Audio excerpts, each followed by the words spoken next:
You are watching the Pan-African Daily TV with Dr. Susan Tatah.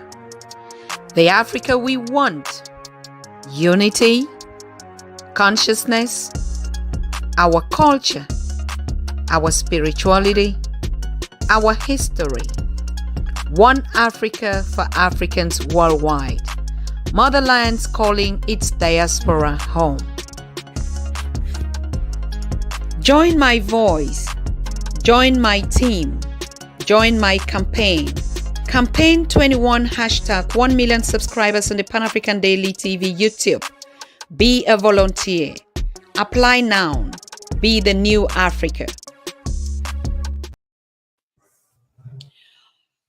Good.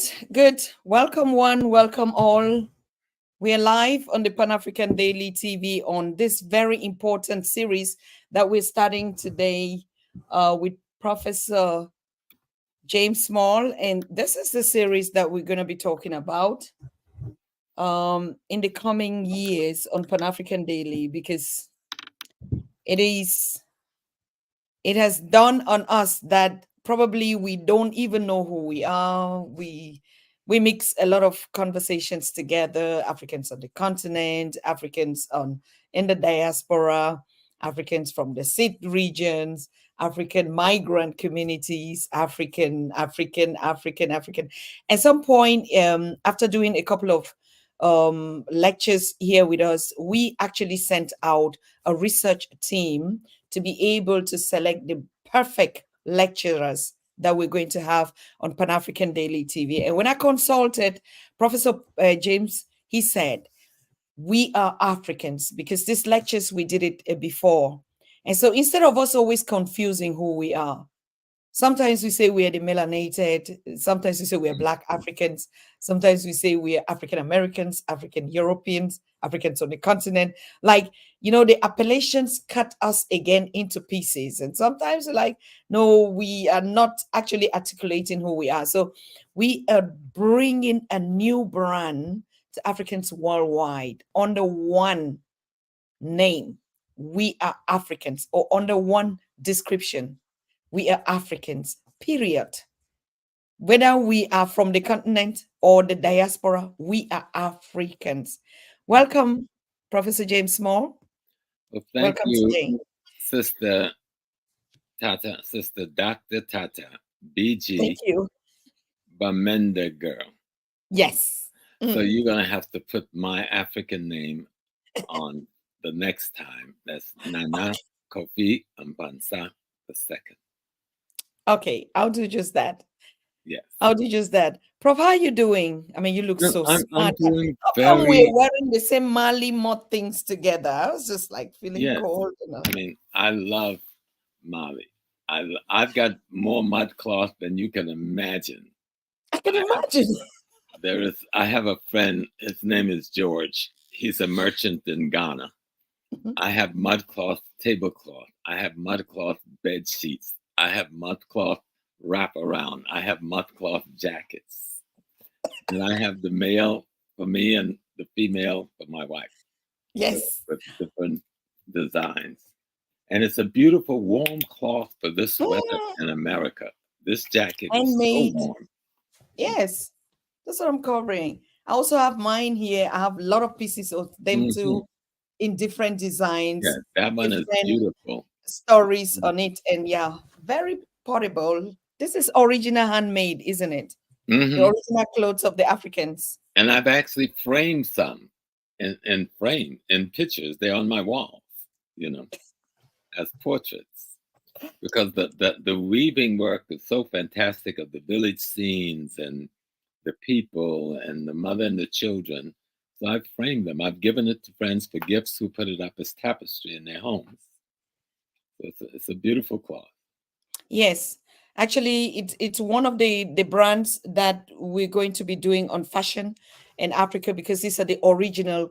Not just even because you look at the colors; these are our earth tone colors. Some come in black and with different, designs, and it actually just describes our culture of who we are as Africans. So this is the original, not the kind of some kind of pieces made out of this. So no, these are not prints; these are original. This Yeah. real mud cloth here. Yep.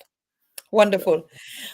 While we are warming up on the series, Prof, we did a kind of like a due diligence on you, Pan African Daily TV, because we realized, I personally realized that there's a lot in you than just Professor James Small. People just see you like a lecturer, a strong activist, freedom fighter, I mean, somebody who speaks truth to power when it comes to the history, to the African everything, whether it's socio-economic, political, geopolitics, history, whatever, ancient Africa.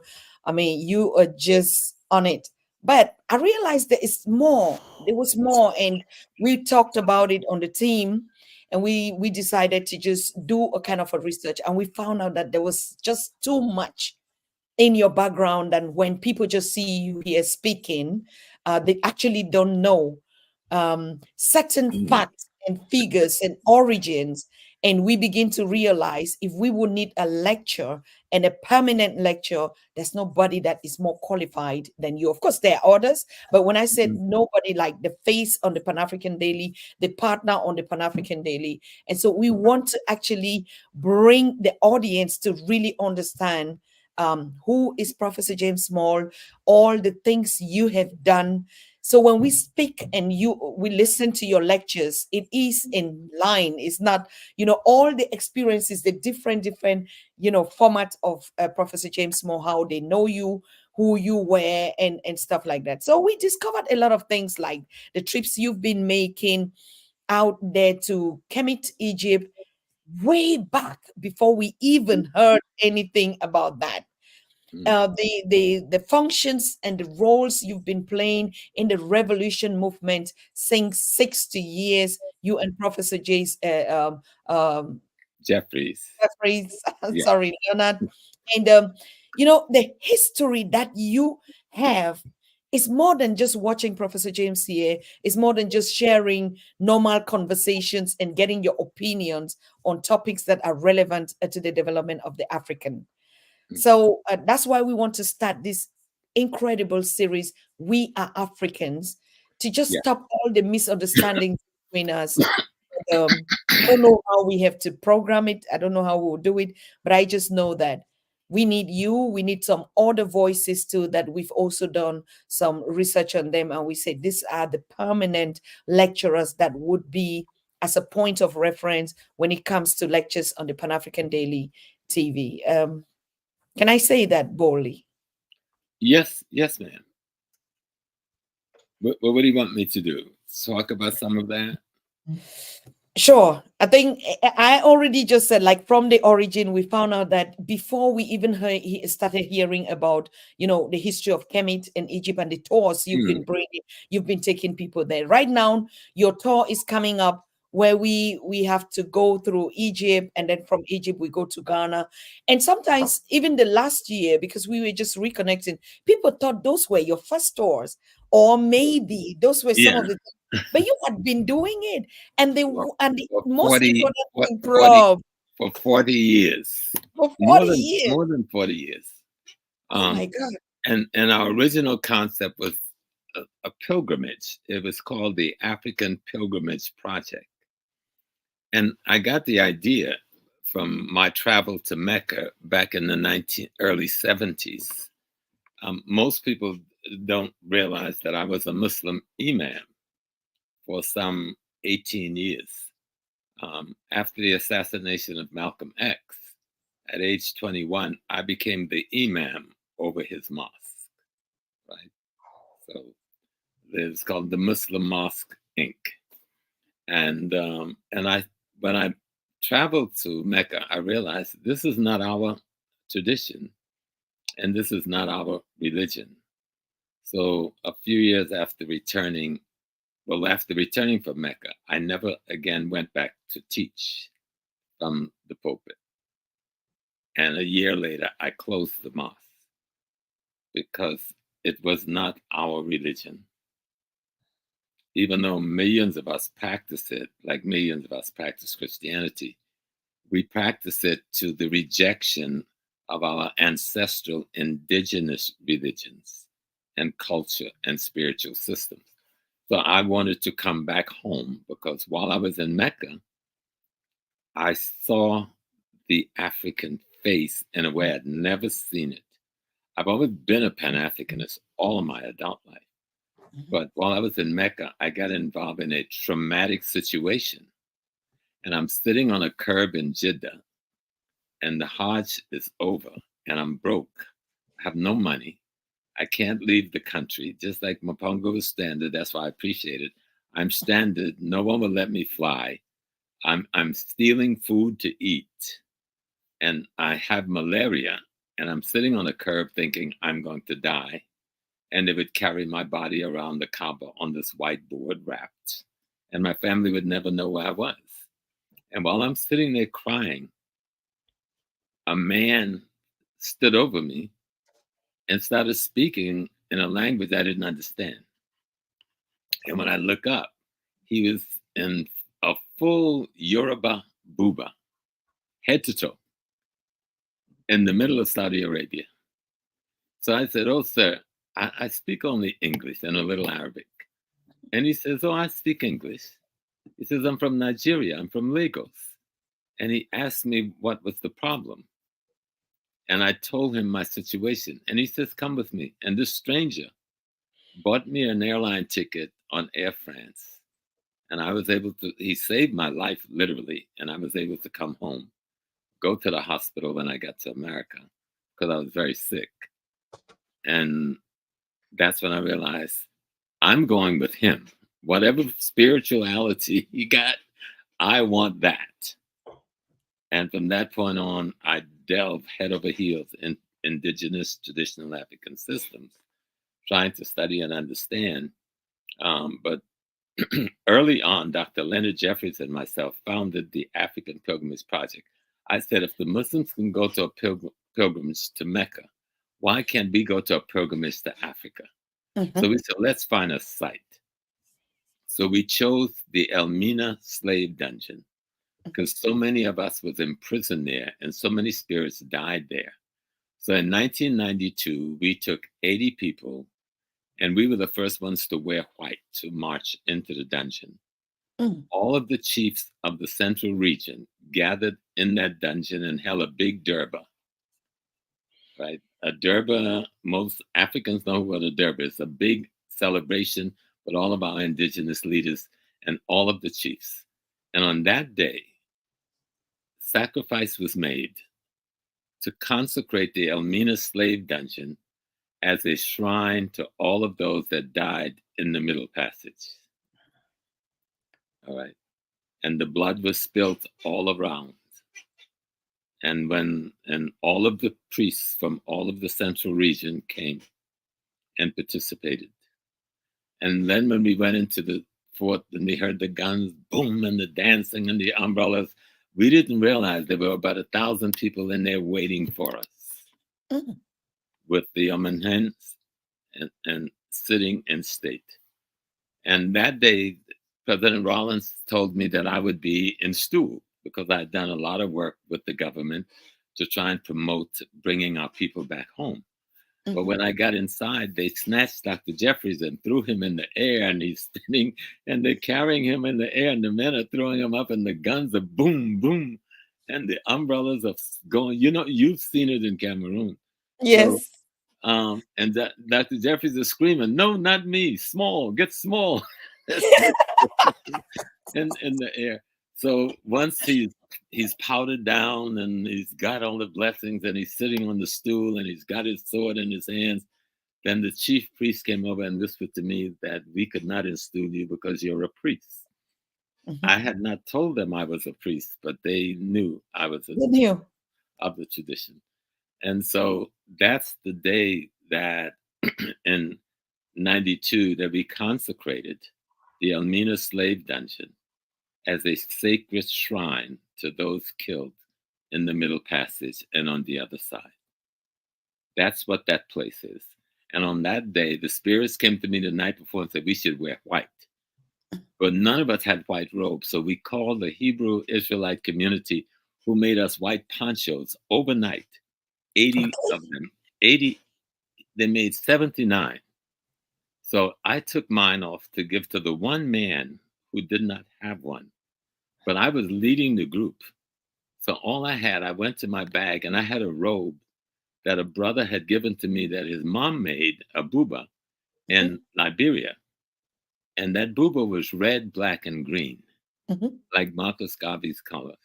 And mhm. so this red, black, and green flag is leading this white ribbon and black face to the Oh, ancestors into the slave dungeon.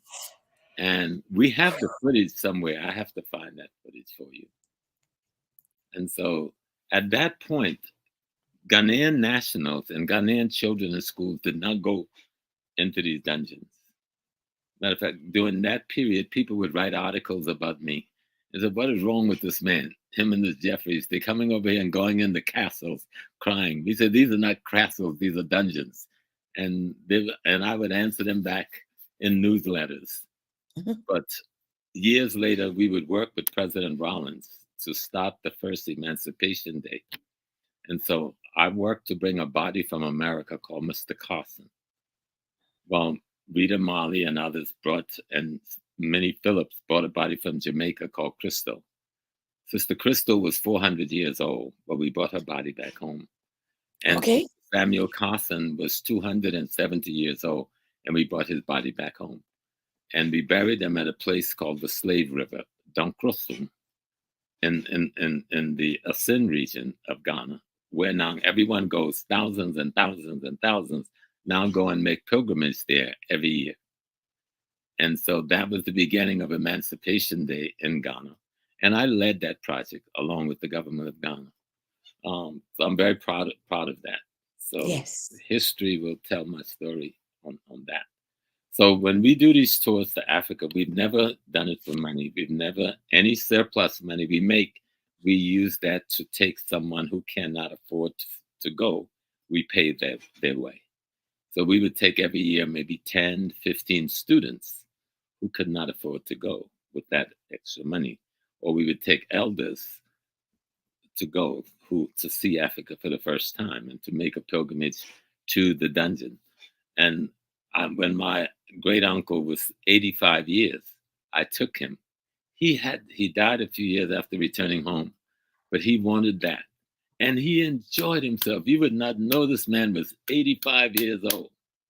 He just had a ball in Africa. He was just home. And for most people, know, I grew up on a plantation. You know, I grew up on a plantation in South Carolina, in a small African village, like any other village in Africa. And we did almost everything that you would do in any village in Cameroon or Ghana. We did those same things, from carrying the things on our heads to making the fishing nets with the very needle that you use to making the wines by burying the jugs in the ground. To you name the things we did. We ate pretty much the same food. And so that's what I come out of. And most of my life was spent, like at 21, I'm an imam in Malcolm X's mosque after his assassination. I was his sister's bodyguard. You know, I fought with and worked with Kwame Ture, H. Rap Brown, Adam Clayton Powell. I marched with Dr. Martin Luther King against the war. I was in the movement. I worked with the Black Panther Party. I worked with the Black Liberation Army.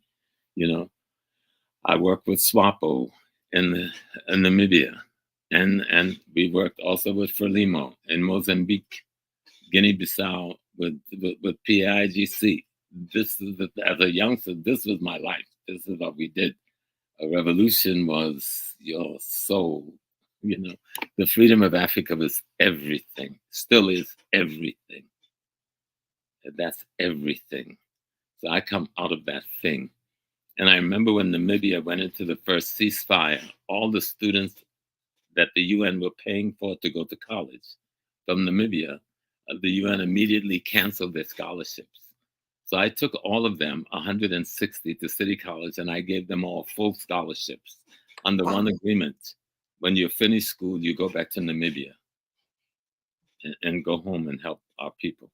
And all of them did. So I was proud of that. So, struggle in the streets, taking over college campuses, taking over city facilities, marching in the street against the police, getting in the brutal fights with the police. I was arrested a few times, attempted assassinations 4 times. And so the gods always protected me.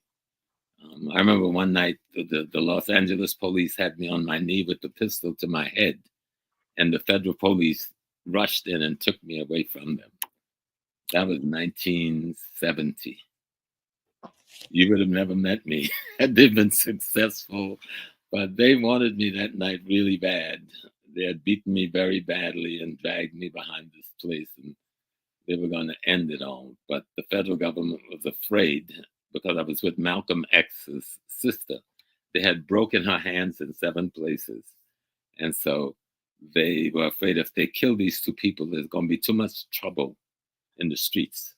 So the federal government stepped in and saved us.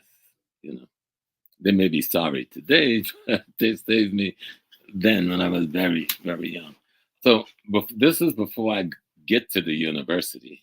You know, this is before I teach at the university for 18 years. I was an administrator for 16 years at the City University of New York. But my work has always been with Africa, with the Caribbean.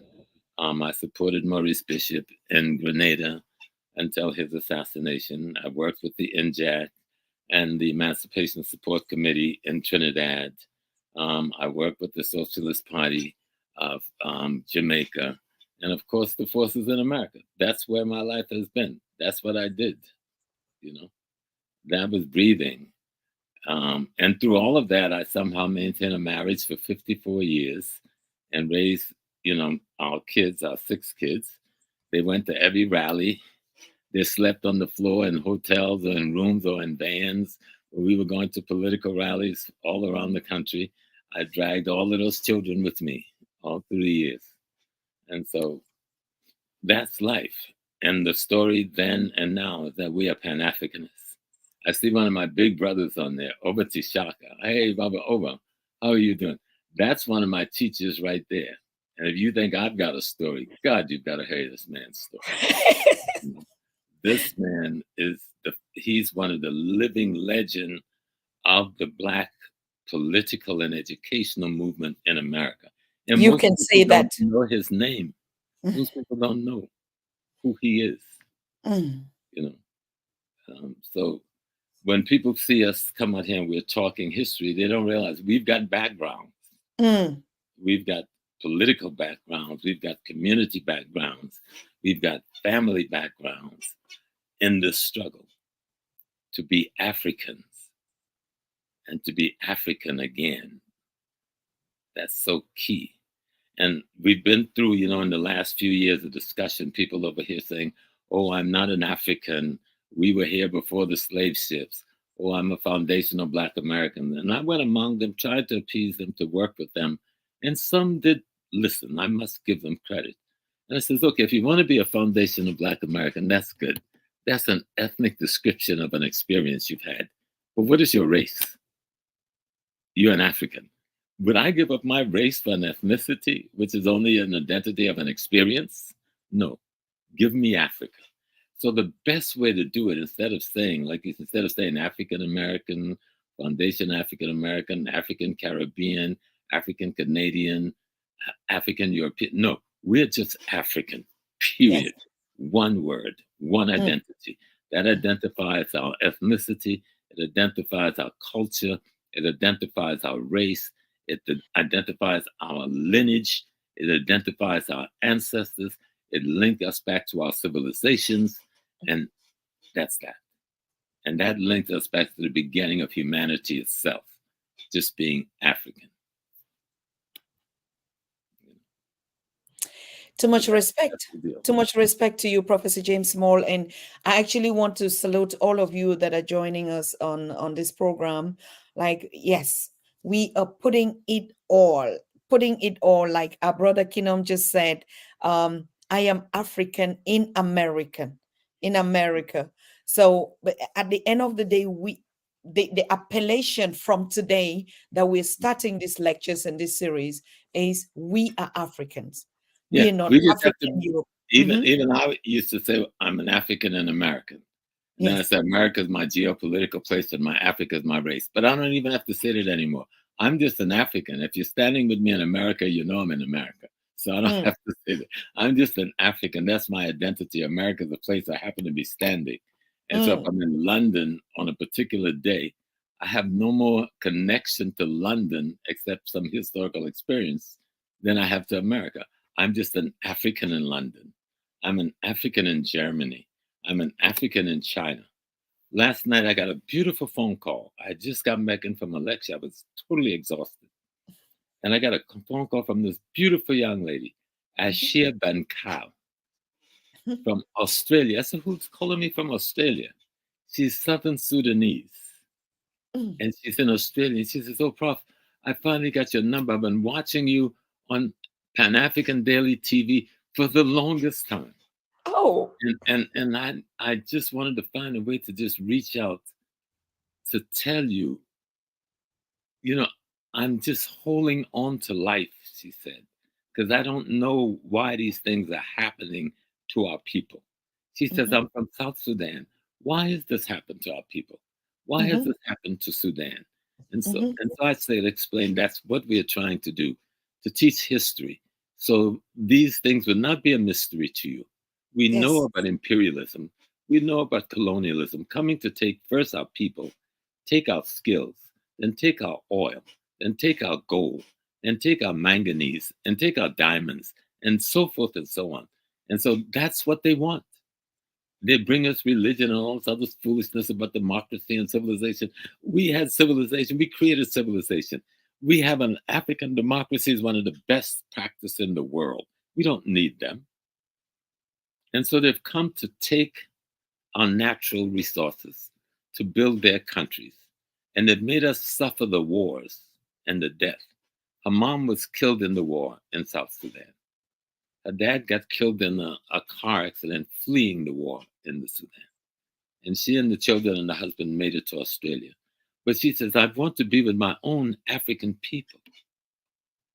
I want to go back home, but it's not safe to go to my home.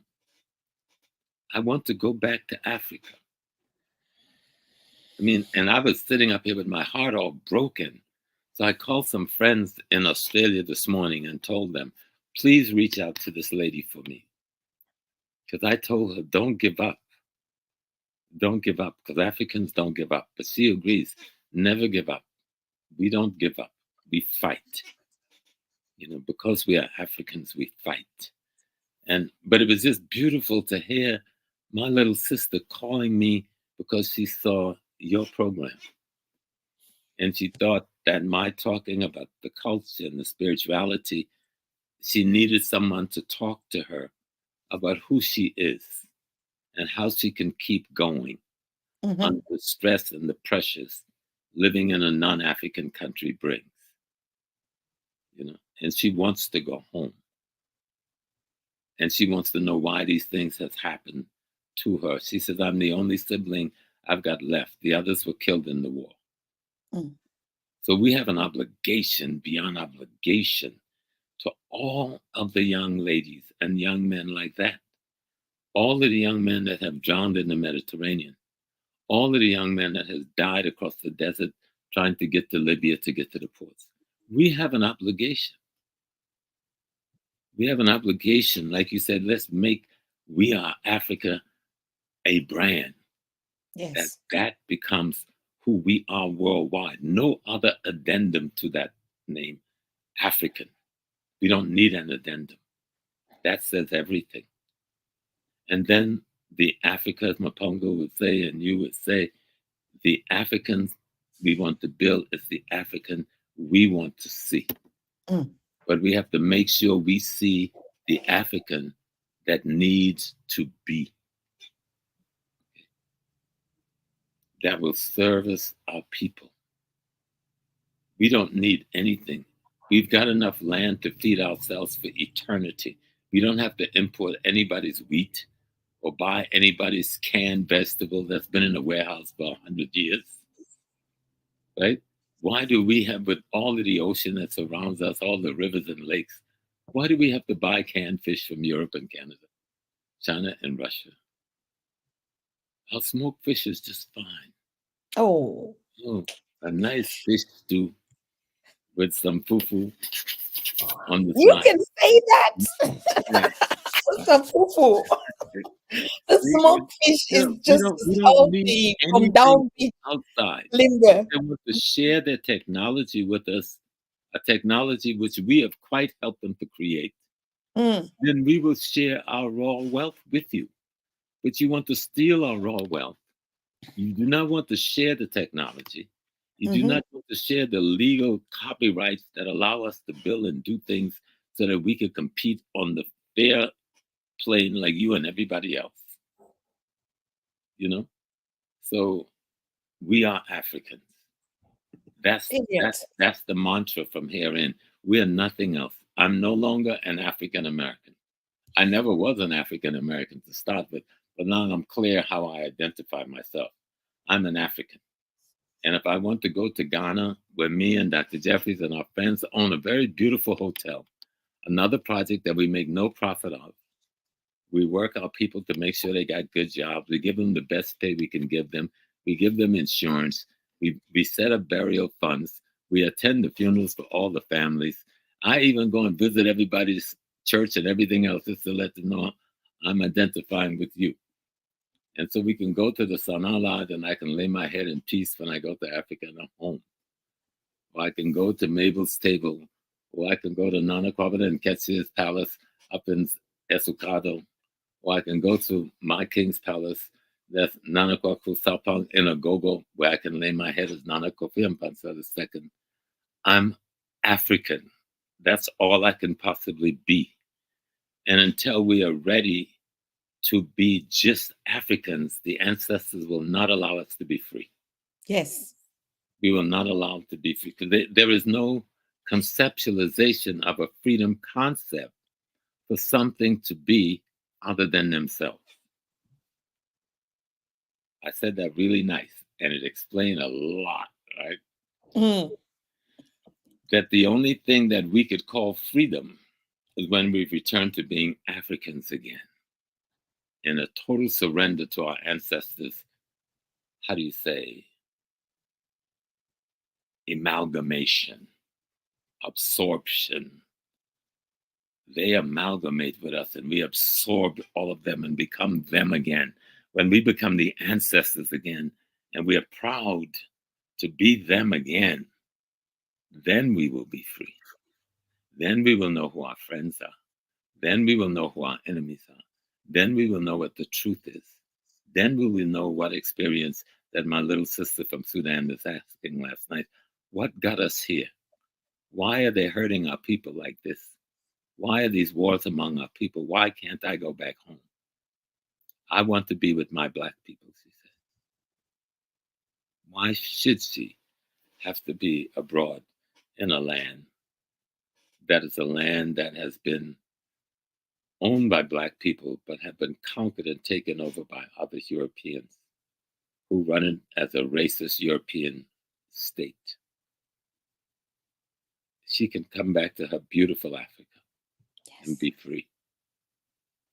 And if she can't go to Sudan because it's difficult, then why not be able to go to Cameroon or go to Bamenda. Nigeria or go to Mm-hmm. Namibia or go to Ghana or go to Kenya, and you're Mm-hmm. still just as at home, Mm. Mm-hmm.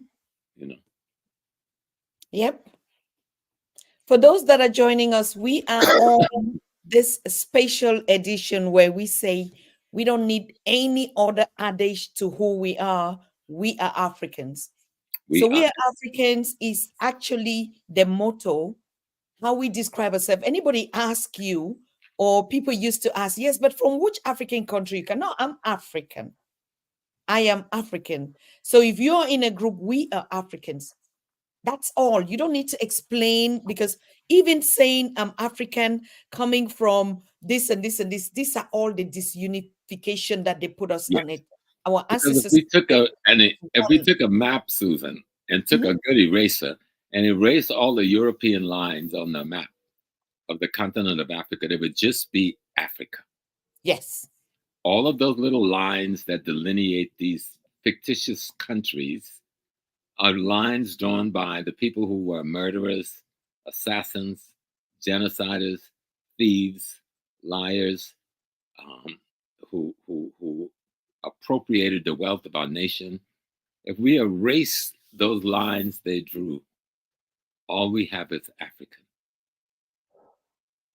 Right?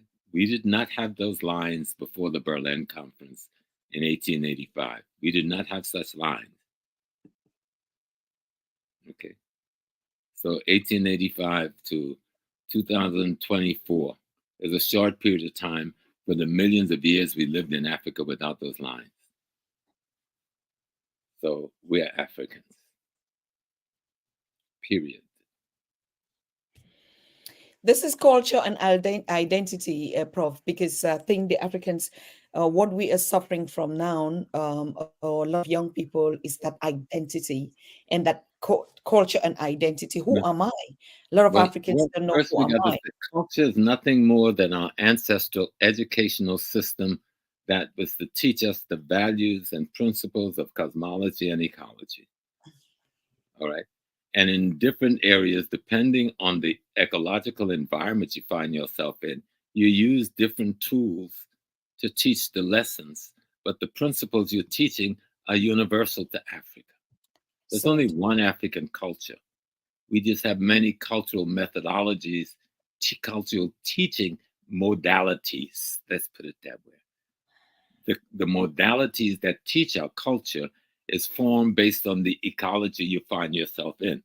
But the fundamental principle that makes up culture, the values, interests, and principle by which we govern our lives are universal to Africa. Mm. One culture, one Africa.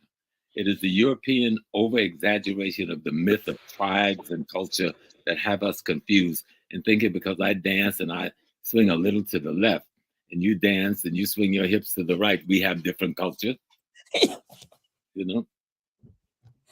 So Or the I would fundamental rather, is I, we I have a dance. dance where I shuffled and I follow the bird that is the egret, and then you have a dance where you step and you follow the bird of the forest. We are still imitating birds out of our environment to show how stepping should take place and why. But it's the same people with different tools to teach the same lesson. It is the same moon that you're teaching about in Cameroon. I'm teaching about that same moon in Ghana. I'm teaching about the same sun in Tanzania that you're teaching about in Cape South Africa.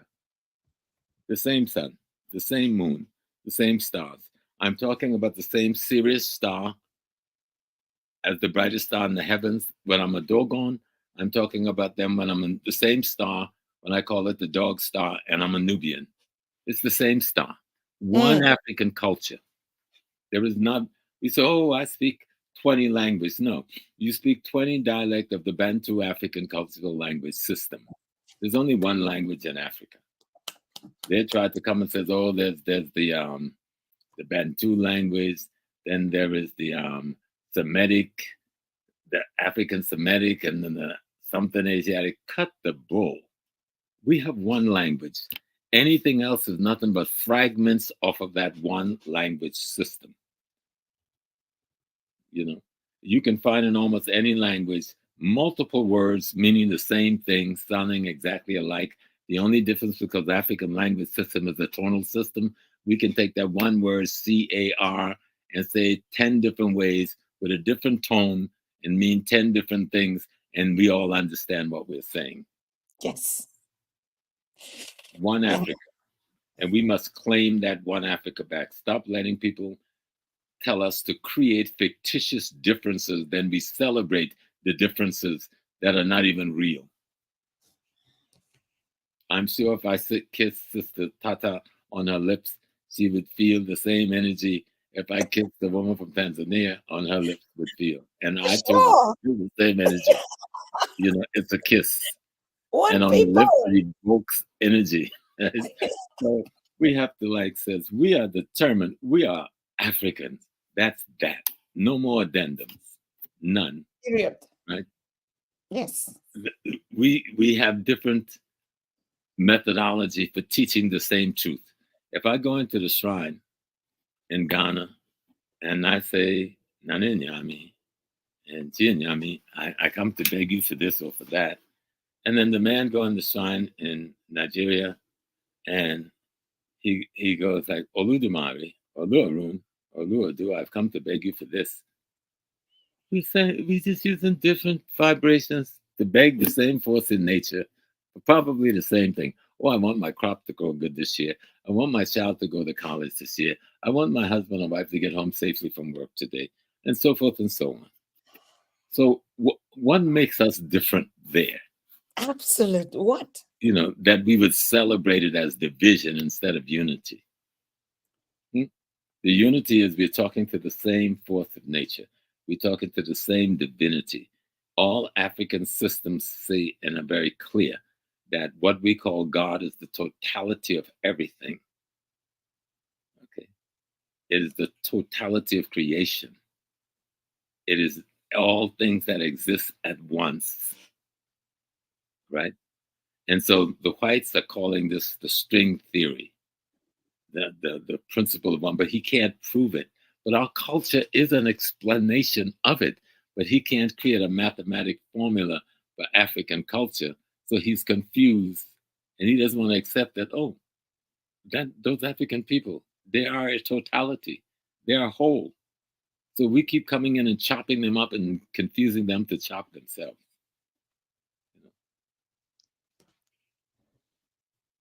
Yes, Cheryl, we were dealing with this thing, and I'm dealing with it, and Dr. Jeffries and I, and Nana and Ketsia, and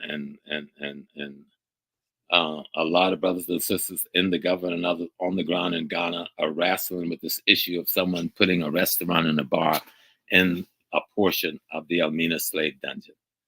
Today, I don't want to make a big thing of that on this program for this message, but that is being fought. And it will close, even if I have to get on the plane, go there with some brothers, go in there and tear the shit up. Those in that central region and in Elmina know I'm quite capable, and I've done such things before. And if I have to do it again, I will do it even with my old self. But it will be closed by the time we get there in June. Mm. I guarantee you, I will be in the country in April, but it will be closed.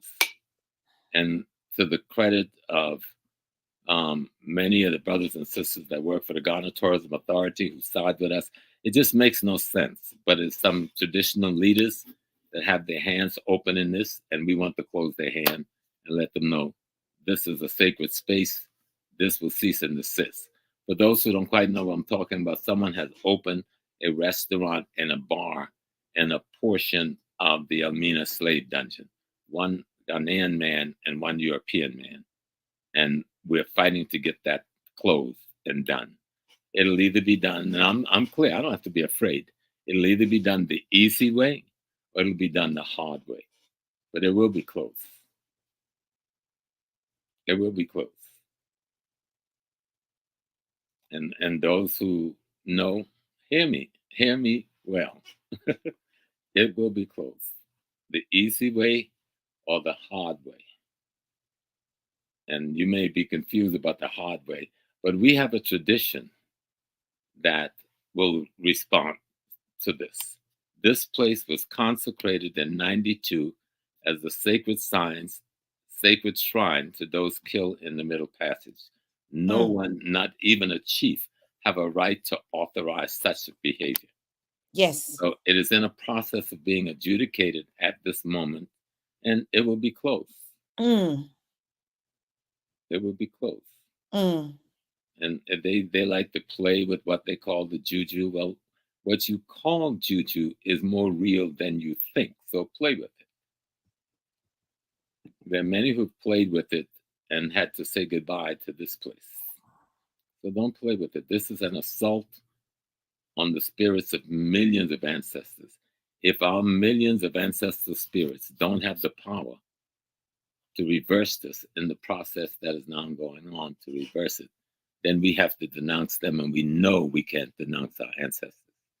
So no, my dear sister Cheryl, that thing will be out of there in a short while. Yes. Ghanaians will not allow for it. Many Ghanaians who are just hearing about this now is reacting to it. Many in the diaspora is just hearing about this thing. It isn't the first time. They tried it in Cape Coast years ago, and we closed that one down. And here they are trying again. And this is the enemy trying to assault our spirit. Yes. See, just like we know we have ancestors, and we know we have a spiritual kingdom, they also know we have a spiritual kingdom. And they attack us at a spiritual level, but we don't understand because we are so busy chasing his religion, we have left our spiritual system behind, unprotected. So that's what Sankofa means. Sankofa said, go back and fetch it. We all need to be Sankofa. We all need to go back and fetch the values of our ancestors and bring it forward with us and protect it. Protect the integrity of the African spiritual sacred science. And those who are the practitioners, who are being ridiculed and abused, even in our own land, by the ignorance of our own officials. But we will get to that. All of that is a part of how we are African. If we are going to be African, let's take off the cloak of everybody else's religion and drop it to the ground. Let's take off the cloak of other people's culture and drop it to the ground. And even as I'm trying to learn my Fanti now, we're going to soon take off the cloak, at least me, of other people's language and drop it to the ground. And let's restore the integrity of Africa. Then every school in Africa said, we will not teach French in our school. We will not teach English in our school. We don't need to. We can learn it as a side thing. Let's teach our indigenous language. Then we get to arguing, well, which one of the languages? Are we in Ghana? Are we going to use Ewe or Twi or what? We can figure it out. If we figured out how to use English in the school, we can figure out how to use the indigenous language in the school. We get to Nigeria, oh, is it going to be Igbo? Is it going to be Yoruba? Well, I'm more Christian than you. And no, cut the white bull. Because that's what all of that come out being. Let's figure a way to get the filth of the European, at least out of the minds of our babies, right? Let's be real about it. Let's start with the school system. Why don't we have African history being taught in African schools? You know how ridiculous it is? On the African continent, we're still using the curricula of the colonialists, of the imperialists, to instruct our children. So what have we become? We have become the keeper of the way of African destruction by the imperialists on our own children, right? So we are one Africa, whether we want to be or not, whether we know how to be or not. Let's learn again how to be African. one African. One African. Because whether we want to be or not, that's what we are. And others look at us and say, why are they so insane? Why can't they see something as simple as the reflection in a mirror and believe that the reflection in the mirror you're looking at is yourself? Right? So hey, let's take a deep breath and let's dance in our ancestors' shadow. And let's say all we want to be is we want to be you. We want to be you again. We want to be you again. So we can build the African that our great-great-grandchildren will need. So that they don't have to beg anybody for anything. They don't have to leave home except if they just want to learn something about the rest of the world. But they're leaving home to come back home. They're not leaving home because they're hungry. They're not leaving home because they lack opportunity. They're not leaving home because they lack hope. They're not leaving home because they think someone else's civilization is better than theirs. They're not leaving home because they think somebody else's culture is superior to theirs.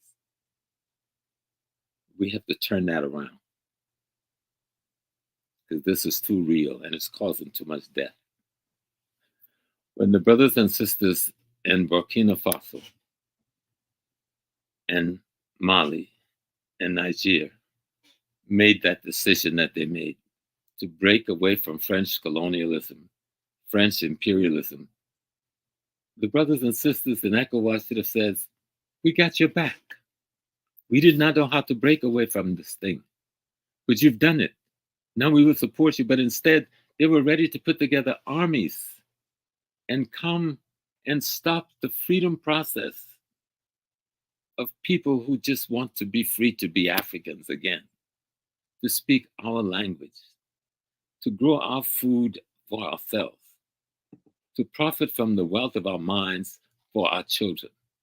And instead of you saying, oh my God, the young brothers and sisters have thrown off the yoke of colonialism. Finally, let's go help them. You threaten them? You don't understand what the ancestors have coming your way. You don't have a clue. You don't have a clue. That's why we are going to say it loud. Like James Brown said, say it loud. We are Africans. African. Say it loud. We are Africans. We are African. Say it loud. We are Africans. We are African. Woo. And we have to mean it. What does being African really mean? We have a history that's second to none in the world. There isn't a civilization in the world that we didn't either build or were responsible for the elements that built it. Not one, from China to India.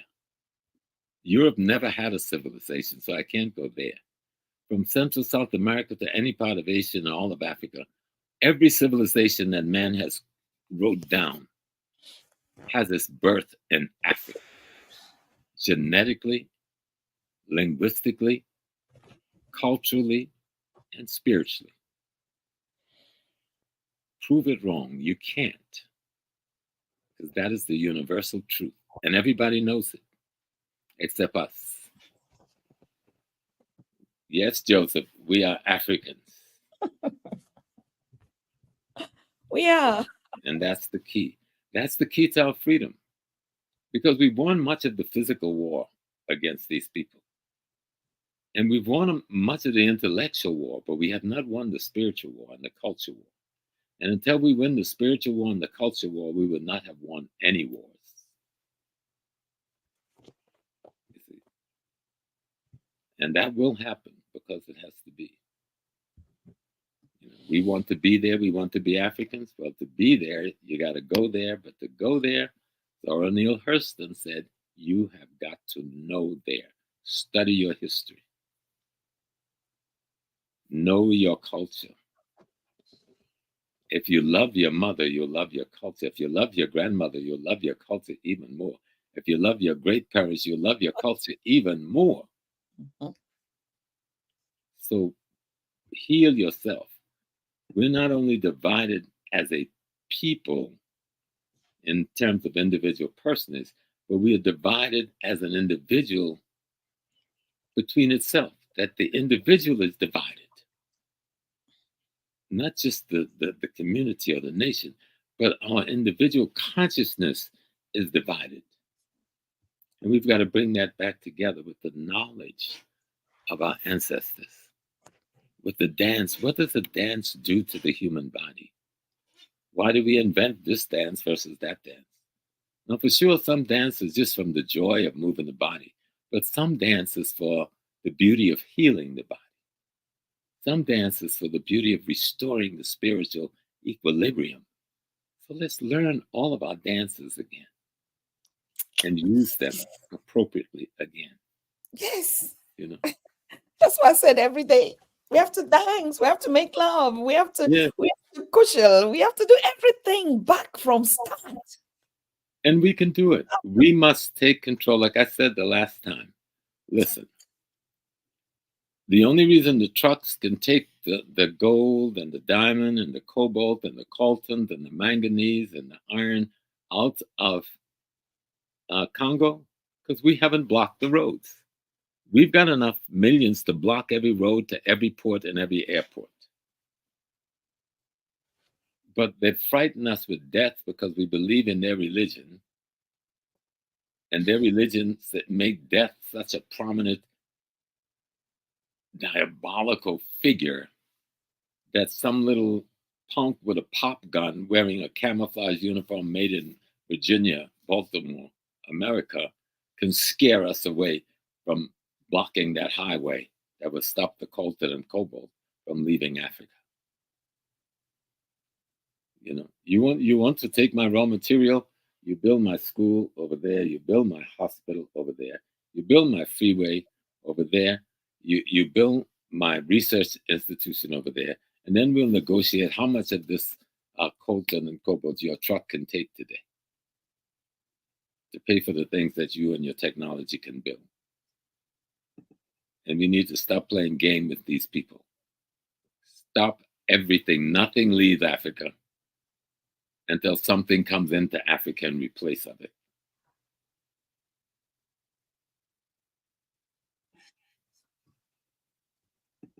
Well, that's just one of the things. What's wrong with praying in Kikuyu?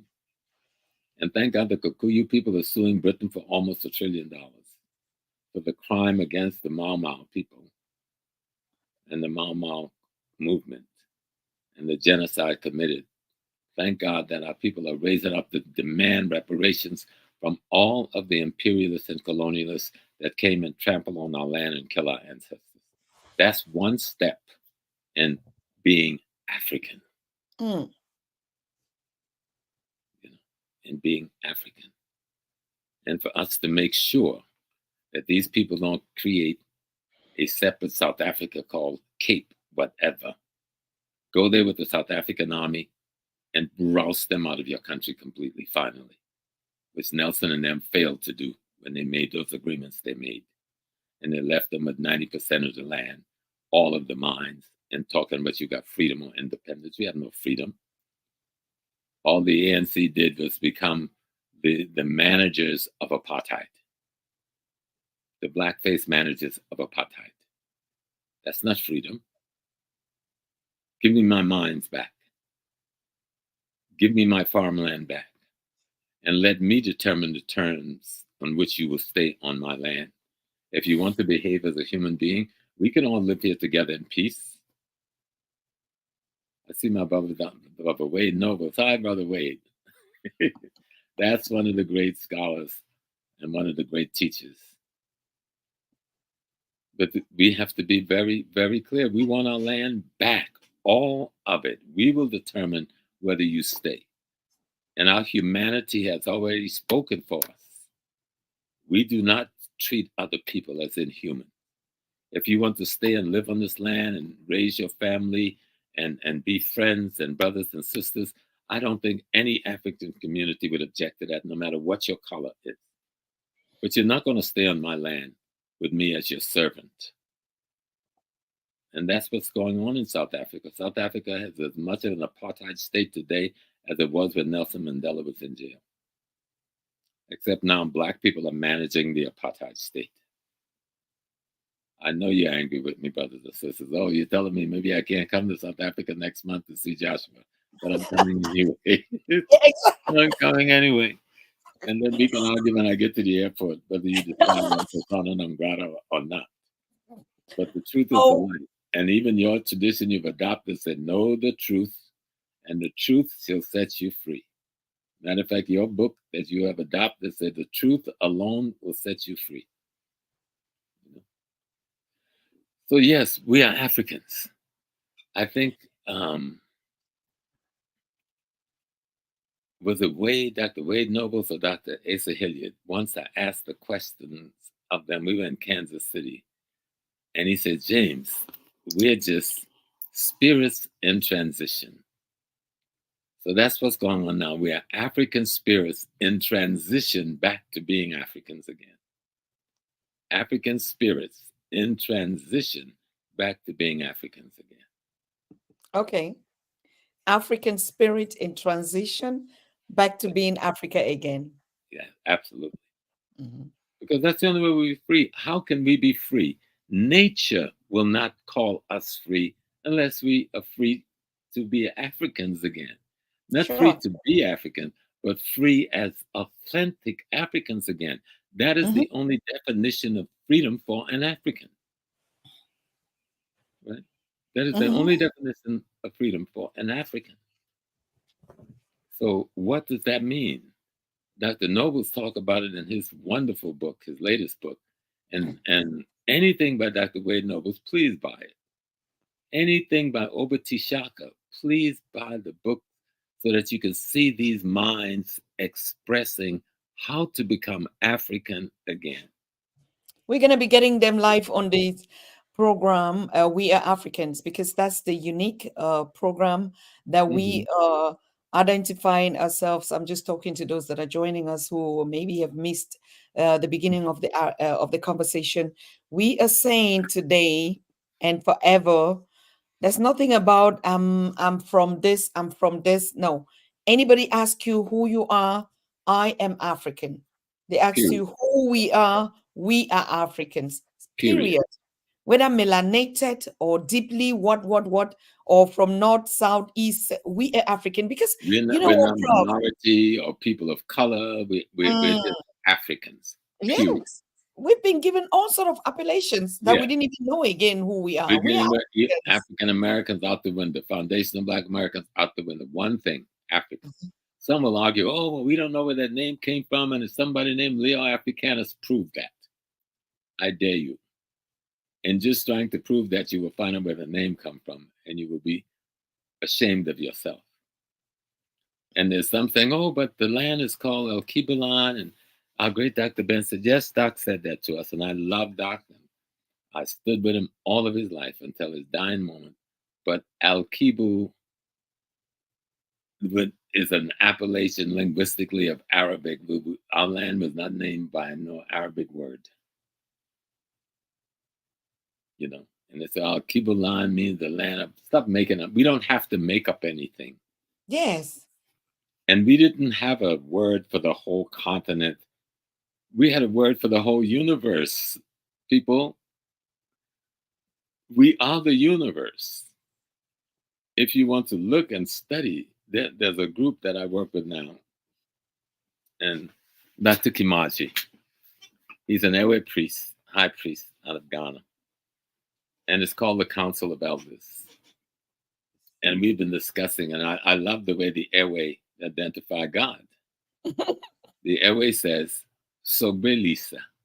So Billy's Sobe Lisa. Lisa. What does Sobe Lisa means? It means the totality of creation is divinity. Okay. Just think about that now. The Mm-hmm. totality of creation is divinity.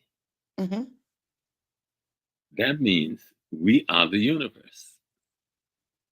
We are the world, like Michael and them tried to say when they made that sound to help the people who were impoverished because of the famine and the drought. Him and Belafonte and the others back in the day. We are the world, but we're more than just the world. We are the universe. Study any of our what they call our theocracy or our spiritual system. All of them say we are the universe. We are the light and we are the matter that makes Mm. up the totality of the universe. That makes us up. Okay? Somebody say, oh, Brother Small, you look like a healthy man. You were just very, very sick a month or so ago. I was very sick for 6 months. I'm battling with the devil, right? The demons of both physical consciousness and spiritual consciousness. And I had to make some decisions. And my decisions, I'm going back to black. I'm African. Nothing else. The ancestors is the boss. They are guides. We think all these beautiful thoughts that come in our minds come from our intellectual prowess in this body and time. No. What we do in this time is gain skills and tools so we can interpret that beautiful wisdom that's coming from our ancestors that's already inside of us, right? So all of this genius you think you created in this body, no. You've only allowed for the tools to be created in this body to bring the ancestral genius forward. That's why we got to go back to black. You know, if you ever work in theater, and I managed the theater, yeah, I managed a theater too for 16 years, a 400-seat house at City University called the Arenal Theater. And I was the primary manager. And when things went bad on stage, we would say, go to black, turn off all the lights in the whole place, get a chance to get it right. right? So we're going back to black here now. And in going back to black, we're saying we are Africans, and that is the only label we'll ever use ever again across my lips to define myself. Mm-hmm. You know? Yeah, because I mean, now that you are on it, and I think we have a very, very full house now, we just want to break this. And because you've also been on it. Look at them. Hey, Look Joshua. at this. Hey, I know she's happy that he's back home. Oh, Woo! that's a Look strong at brother this. there, that Joshua Mapanga. You're a strong man, Joshua. And your lady is a strong lady. She was on it every day to bring her man back home safely. And So she said, we thank you. and she did. We thank you so much because you made sure they did not cause him harm, and they tried. Because everything that happened while you were put in that prison, because that's what it was, sitting on that bench, locked up in Dominican Republic for no logical reasons other than somebody politically fingered you. You know, when you were stranded in Jamaica, somebody politically fingered you, but you're back home. I got your note this morning. I was so happy when you say you landed in Joburg. And I said, okay, the ancestors have done their job. But I saw your interview in Jamaica just before you left with the young man from Ghana. Powerful. It was right on, right on. Oh, I mean, when I look at this again, I have to put it up again. You can imagine the queen for more than 10 days or 2 weeks or 14 days now. You Mm. know, this hawk, Professor James, tell me, this hawk. I Mm. talked to her. I said, Madeline, how did you feel? Just hugging him, just having him under his strong arms, just putting your heart on his heartbeat, just hear it poop, poop, poop in your ears. And that Listen, it's totality, like what you say, is undescribable. yes. Joshua is a soldier of the African Revolution, right? And he's used his wisdom, he's used his money, he's used his body, he's used his words to try and alter the conditions of imperialism and colonialism. Now we have to do some descriptions. I always try to describe when we're talking, we're not just trying to make you feel good. What we're trying to do is that we want to show you how to provide the food, the clothing, the safety, and shelter for your families. Because that's the bottom line for every human being in the world. Can Mm, I provide food, clothing, shelter, safety, and security for me and my family? Every African wants that, no matter what part of the continent or what part of the world you live in. Can I provide food, clothing, shelter, safety, and security for me and my family? And Malcolm X says, I will tell you how you do that. You control the economic, politics, and culture where you live. If we control the economic, politics, and culture where we live, we are able to provide the food, clothing, shelter, safety, and security for ourselves and our family. But how do we get control of the economic, politics, and culture where we live? Because we must, in doing that, get control of the land, get control of labor, get control of resources. And how do we do that? We must then make sure that we can create a consciousness that derives from a body of information we call history that will allow us to reclaim that which is ours and restrict anybody else from appropriating that which is ours without going into details that need to be handled in the back rooms. But that's our objective. It's not just to make you feel good. I want everybody to feel good and to feel happy and to feel strong.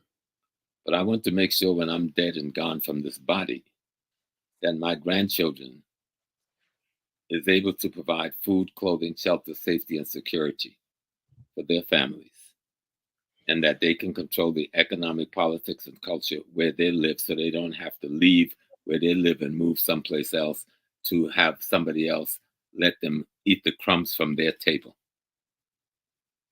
And that the land and the labor and resources in which we live on, we will own and control it, and not have it be owned and controlled by someone else other than us. And whatever it takes, Malcolm said, by any means necessary, whatever it takes. Dessalines said freedom or death, whatever it takes. The brothers in Burkina Faso, the brothers in Niger and Mali has shown us, here's what it takes. Do it. Do it. Set your people free. Do it. And don't be afraid. Malcolm also taught us that the secret to life is to have no fear. The secret to life is to have no fear. If I am my mother and father when they had sex and they were enjoying themselves, and I'm sure they did, they would be embarrassed that their son would say that, but they were enjoying themselves. And in enjoying themselves, they took of themselves and created me. And their parents, the 4, took of themselves and created them. And their parents, the 8, took of themselves and created them. And the 16 took of themselves and created them. And the 32 took of themselves and created them. And the 64 took of themselves and created them. And all of them culminated in me. I am all of those ancestors and millions more. So when you hear my voice, you don't hear one person. You see one person. But I'm a composite of millions of thoughts, ideas, impulses, vibrations, intellect, consciousness. All of it has become encapsulated as this composite called me. And the same for each of you. And that's why we need to pour libation to that aspect of ourselves that lived before this self, who you call ancestors. And that's why we must respect and pay homage to that aspect of yourself, which you call your ancestors. Your ancestors were simply you yesterday. Think of that now. That's not a cliche. That's as scientific as you can get. Your ancestors is simply you yesterday. Mm. Your children will be you tomorrow. You are your ancestors today. African culture says we need to understand and respect that and practice the principles that would keep that as a functionality in our consciousness way of handling things in the world. Mm-hmm. Susan had to drink some water on that one. And just But mind my African business. yes, because That's what I we are do. Africans. We are just Africans. And we don't need to be nothing else. That is so much to be because Mm. that is everything. Yep. That is everything. When the universe decided I'm going to be human as one of my expressions, that expression was an African woman. Say it again. Professor Yes, James, say ma'am. it again. Say it When again. the universe decided that one of my aspects that I will present to myself, out of myself, is going to be a human, that human was an African woman. And then she expressed the rest of us.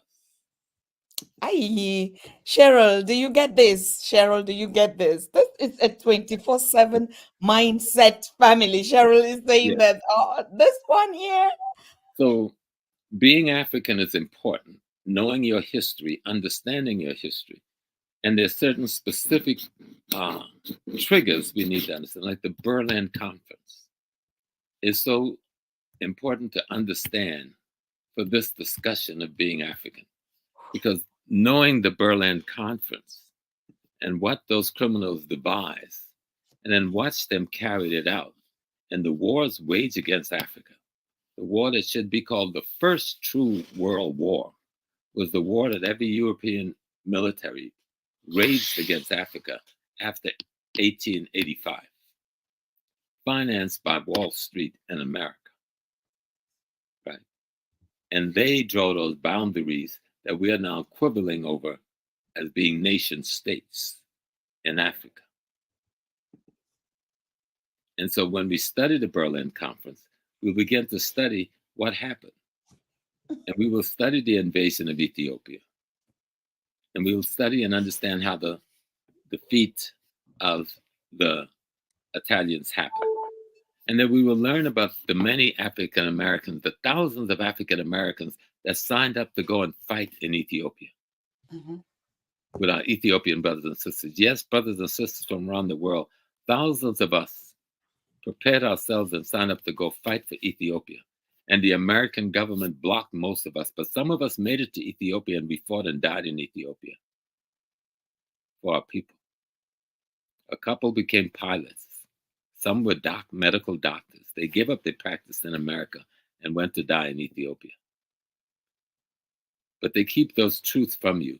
So let's just make, just for this discussion, the Berlin Conference a point of genesis to begin to see what happens after that conference.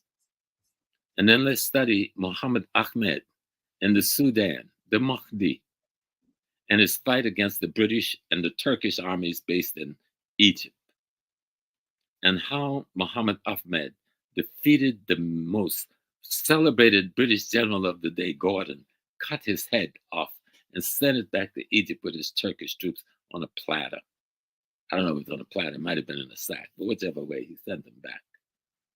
That Gordon came into Khartoum with something like 30,000 men, and only 2,000 was able to go back because the Africa buried the rest in the soil of Africa.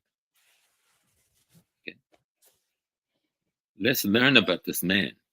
And even though betrayers and collaborators poison him, another great brother, Baba Abdallah, who we don't even know about, took over the leadership of the Sudan.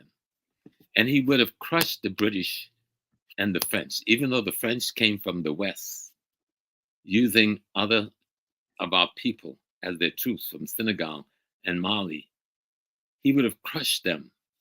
Except for Ethiopia, unfortunately, the British had helped to finance the fight against the Italians, so the Ethiopian didn't cover the Eastern Front, and Abdallah lost the battle. So these things we need to know and understand, so we can understand history. You know, the Battle of Islamabad in South Africa, when Sechuweya was the king, and one of his young kings had to kill a couple of hundred British soldiers who was holding his wife hostages because they were interfering in a domestic affair. And the British general sent an army of 2,000 because Sechuweya would not punish the African king. And the Zulu kings crushed them to the ground. This is the 1800s. Why don't we know the story? It caused the fall of the Robespierre government in Britain. They never tell you why that government fell. That's why it fell. People, how dare you let those ends kill our boy children in South Africa? And there were three other major battles that would take place. They would only defeat the Zulu nation because they came up with the machine gun and the Gatling gun, a military technology that we had no defense against. And there were other great battles. When we go to the Ya Santawa battle for the Ashanti nation and the preservation of the golden stool, the soul of the nation of the Ashantis. And though they eventually captured her, the war that she waged against high military technology was one to behold. And then Amanatu against the Turks. You go back earlier before the Berlin Conference, when we were fighting to keep the Turkish military Islamic hordes out of Africa. Mm-hmm. See, when we know the history, loving Africa is easy. Mm. It makes loving Africa. I think it was Dr. Noble. Wait, if you're still there, you said somebody was saying, "Oh, you people, y'all should not romanticize Africa so much." And Dr. Noble said, "Well, if you love something, you must have a romance with it." And I love that. So when people tell you that, "Oh, you're being romantic about Africa," of course I am. I love Africa. And if you love something, you should have a romance with it. That's quoting Dr. Wade Noble. That's what I said. That's what we say, because they've infiltrated a lot of words that when we hear, like when we say in African or in the village, make love together just means we dance together. We eat together. We walk together. We fuse together. But everything, because love to us is not an appellation of a man and woman getting, into love is a totality, like you said, for everything. When we eat together, that's love we make together through food. Everything that we do when we dance together, right? And so we are Africans is just the new version. It's just the new version Well, we of us. didn't confuse love with sex. The No. Western world makes sex making love. No, no, no, no, no. Love is recognizing the divine, not just recognizing, but recognizing, getting to know and develop the divine in you so that you can recognize, get to know, and help to develop the divine in your brother or your sister. That's love. That is the only true love. That's why you can look at the baobab tree and say, I love this tree. This is my brother. This is my Mhm. sister. Because Exactly. I can eat your fruit and it can nourish me all day long. I Exactly. can cut a hole in your trunk and I can drink your water and quench my thirst. Mm, And oh, I'm so tired, so I'm going to lie under you out of the sun and stay cool. mm, Because you're my brother, you're my sister. I love you. And you mm. love me because you give me all of these beautiful things. That Exactly. sustains me. You know, Exactly. even eating healthy is an essential part of spiritual development. You can't be spiritual and you're unhealthy. Mm, I mean, you can't be spiritual and you're destroying and poisoning the crops. You know, you can't be spiritual and you're creating artificial fruits that is so filled with pesticide it's going to kill you no matter what you do. The mm, African cultural system is the African spiritual system. And the mm, African spiritual and cultural system is a system that reflects the African ancestors' understanding of cosmology and ecology. mm, The environment we're in, learning how to live in it, and being a part of the cosmology that gives us the science on how to live in harmony and balance. mm, The thing we call Ma'at. And all African societies live by the beat of that same drum. That's why it's just one Africa. We just have different manifestations of expressing the same one truth. And if we're clear on that, I can dance the Yoruba dance and be just as happy dancing the Igbo dance and being just as happy dancing the Kikuyu dance, because all of it is dancing for the universe to give us some rain to grow our crop. We just have different steps. You know? Even the festivals, you see, our festivals were not just, when we say cultural festivals, we had different death ceremony festivals where we dance when we're sending the spirit, to the transition land, or we had food, crop. Normally, all the festivals were just really about, the rebirth of something. So if it is a yam festival, like in Nigeria, in Bamenda, we did it too. If it is a yam festival, it's the rebirth of the earth, bringing us life again through food. Mm-hmm. And so we would celebrate. If it was an ancestor that came back, then it is the birth of an ancestor. Then we will celebrate Mm-hmm. anything. But when an ancestor also transited, we celebrated every ritual that we did, that we do when during marriage, during birth, during transition, is the same ritual. We dance, we eat together, we dance in circle, yeah, and we pour libations to the ancestors. We talk to nature. So everything in the process, regardless of what, we never knew whether there was a period where we should be sad or we should wear some certain things because this is a period of this. Even during the transition, it Mm-hmm. was a respectful, solemn ceremony where we melt together in everything. Even though we might mourn because the flesh is not the same that is coming, but you would see in that either the ancestor was already there and was giving that name and looked exactly like him, Mm-hmm. or her, or it will still come through maybe a blood lineage and they would come back. Yes, Is it absolutely. difficult for us to understand? And it gets complex. You know, the Yoruba call it awo. Mhm. And it says you have 8 times to go and come. And in each of your 8 going and coming, you have a certain about 10 steps of character development that you must undergo and be successful at in order to complete your cycle. So you will then become an ancestor that is revered and don't have to come back anymore, Yes. you know, unless you're on a special mission. And they may then say, oh, you need to go back. And he says, oh, Susan Tatah, I know you thought you were tired, but now we will send you back. Yes. You're now going to be Abner, and we will send you to the archons because there's a message you've got to take, you know. But we always knew there is no beginning and there is no end. And Those are European concepts. They're impossible. They're impossible to contemplate or calculate a beginning or an ending to anything. mm, And anything you think is a beginning or an ending is simply an illusion from your mind. You know, the circle is never broken. no. And you see, all our dance, it was always a circle. We never had a dance, even till today. Look at African dances. I mean, Yeah. we're still going to come under it on this African spirituality, or we are African series. We can take just the dance and you look at the dance, whether it's the twerking, okay, it's been in different formats, but it has Mm. always been a dance of round. And sometimes I used to wonder, I say, that's why the term comes a round table conference. It's different. When the Yeah. conference is the round table, it has totally a different meaning to why it has to be than, the linear or the functional. It's us. The soul goes right. We are simply imitating the universe.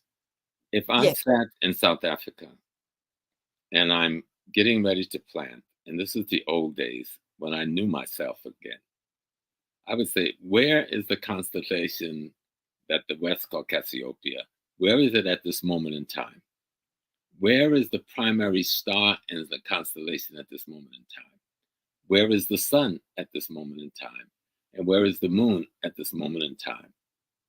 That I'm doing this thing with this plant in this earth. And I record that. So when that time comes again, I can do this thing again. Mm-hmm. And so we took the study of cosmology, or the study, what do they call it? When we study the stars. Um, Yeah. What? so Cosmology we is a word. wanted to explain it to ourselves. So we said we'll create something that the West now play with and call horoscopes. But we took the study of astronomy, which is a very complex study, which needs a priest class that can dedicate itself only to that. And the community will feed them and clothe them and house them and take care of them because they're studying the movements of the cosmology so that they can interpret it using astrology to the masses. See, the astrology is the interpretation by the scientists, astronomers, to the masses on how to take advantage of the knowledge of astronomy in planting and fishing and health matters, etc., etc. Mm. Matter of fact, what the white man is calling science is African spirituality. It is African sacred science. He's got us chasing fantasy theology while he's using your sacred science to build and run the world. Just check it Yes. out. Yeah. But he's Yep. Yep. calling science all of that knowledge he got from us. That is the body of knowledge of our study of cosmology and ecology and the human being living in relationship to the two, right? He calls that science.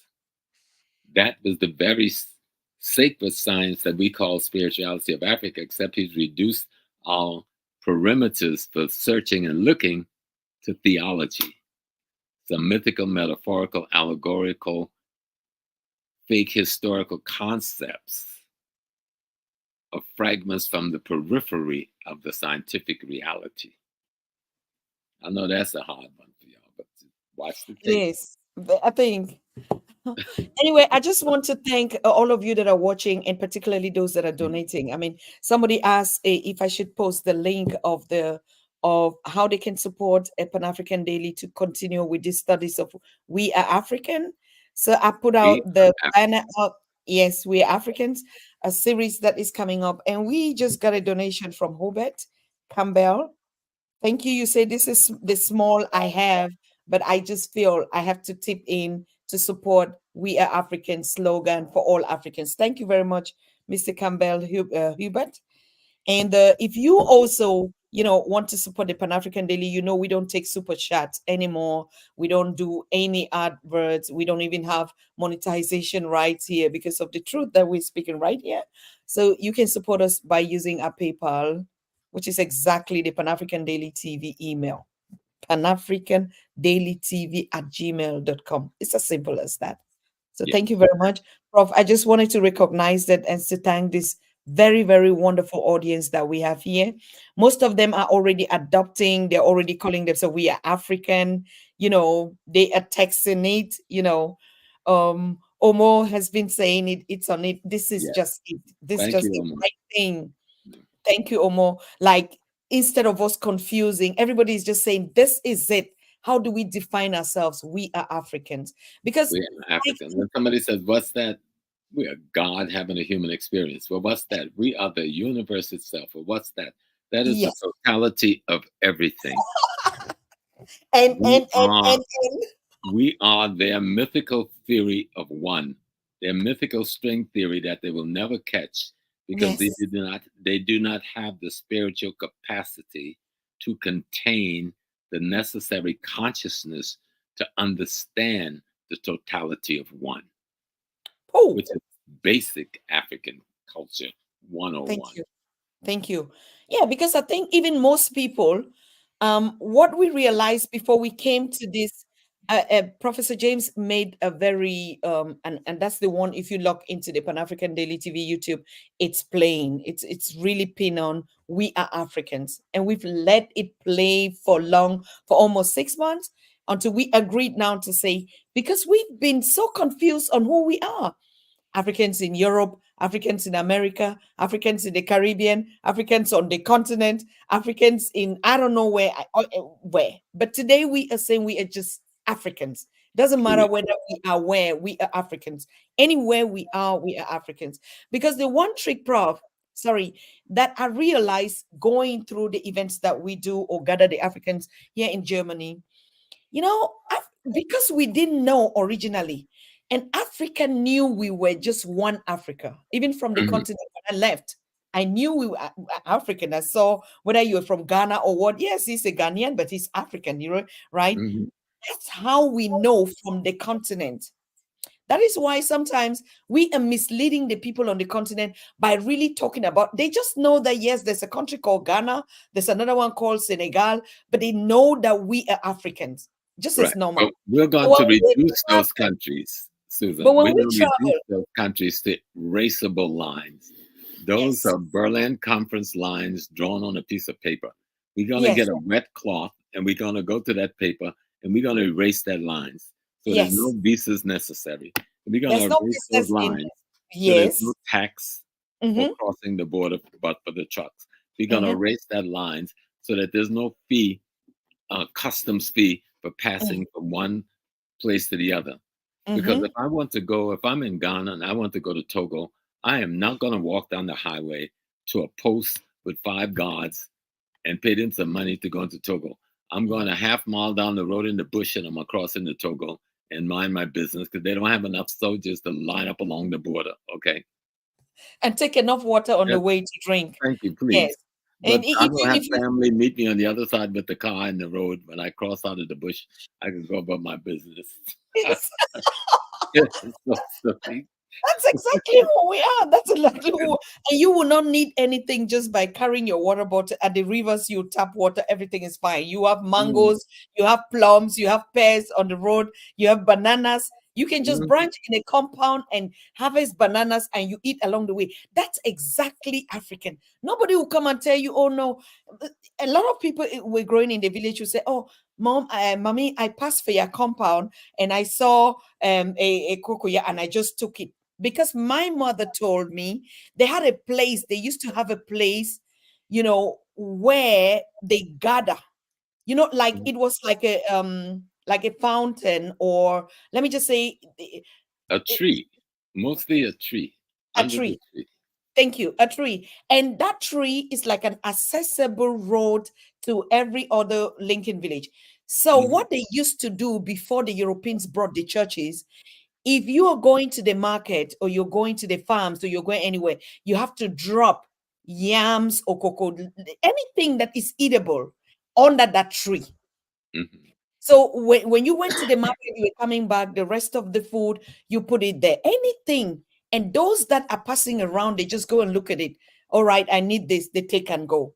It doesn't matter who gave it. It doesn't matter who put it.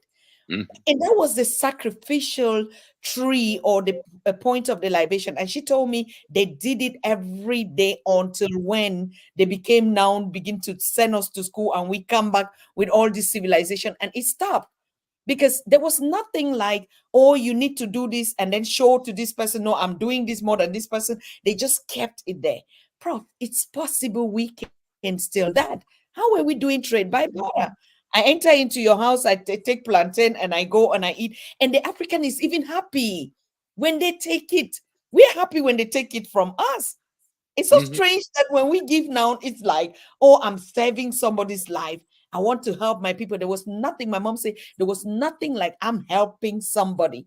It was even a privilege to give, just to give, everybody would accept. They call it, it was a prayer and a gift from the gods. Hmm. That's sufficient. And it was Hmm. the basic things in life. Now, when we came back now to Europe, the experience with this name, we are Africans, when we say, or the Europeans ask us, from my experience, where do you come from? I come from Bamenda, from Africa. No, Africa has different countries. Which countries particularly? This question, I bet you everybody has answered to it. That is Yeah. why we are correcting it, because it is a narrative for you to continue to understand that no, you are not the same. So even if you try to explain to a Caucasian or a non-African, I am African, they will still go down to ask you, yes, from where? Because African is made up of different. No, don't accept that. Insist and say, no, I am African. Doesn't matter whether I was born in the north, in the south, or in the east, or in the west. Hmm. I am African, because that's a trick. Always make compelling us to say we are different countries and different people and different cultures. It's a plan to continuously make you understand that no, you are divided. Even though they make it sound as if they didn't know, they always ask like they want to know. Like, they ask like, I don't really know. And I want to know, where do you come from? And they say, no, but Africa is big. Which part? Because they are different. No, we are saying no, we are Africans. Doesn't matter where you come from. I say, I'm African, I'm a Bamenda girl, I was born in Bamenda, I'm African. Simple. Period. And there's a young man who he did a piece which I saw yesterday, 2 hours long, on African history and culture, covering anthropology, paleontology, histology, genealogy, and he's going all around the world, Mhm. showing the many migrations out, really focusing on the greenness of the Sahara at the periods of time when the Sahara was green, what happened when the desert encroached again, how the population moved. And a friend of mine from Ghana, he was my professor, he was Malcolm X's friend. His name was Dr. Francis Botchway. And Francis told me years ago, he gave me a document that I still refer to, that many of the people who built Kemet came from West Africa to Kemet. And when Kemet fell in the multiple stages of falling over centuries, many of those people returned back to the very West Africa they came from. Mhm. And I go, oh, Francis, how could that be? And then I started studying river systems and studying Lake Chad. But Lake Chad was once the biggest, I think the biggest lake in the world now is in Europe someplace. But Lake Chad was the second largest lake in the world at that time. Mhm. And tributaries from almost every place in West Africa led to Lake Chad. And those tributaries continued and led right into what became the Nile River. So we could go on a weekend from Ghana to the pyramids and spend a weekend with family And in another week, we could be back home in what is now Ghana by boat. There was a time, you know. And so when we study our history, the mysteries are just so wonderfully revealing. And you have to laugh at the foolish people who have tried to appropriate our history and tell us it don't belong to us. Or say, look at Susan Tatah. She only has those slanted eyes because maybe people ran into some Chinese someplace, you know, and not understand and say, oh, small, his nose, maybe he's got some European blood. But we have all of these species. We have thin lips, thick lips, wide nose, narrow nose, middle-sized nose, long head, wrong heads. We had all of this before we met anybody. Anybody. Matter of fact, all the other bodies got what they got from us. Right? So we are the world. We are the universe. We are Africans. We are one Africa. We are just Africans. We don't need to be anything else. Because all of those places, the people would ask you when they say, where are you from? And I used to do that foolishly too.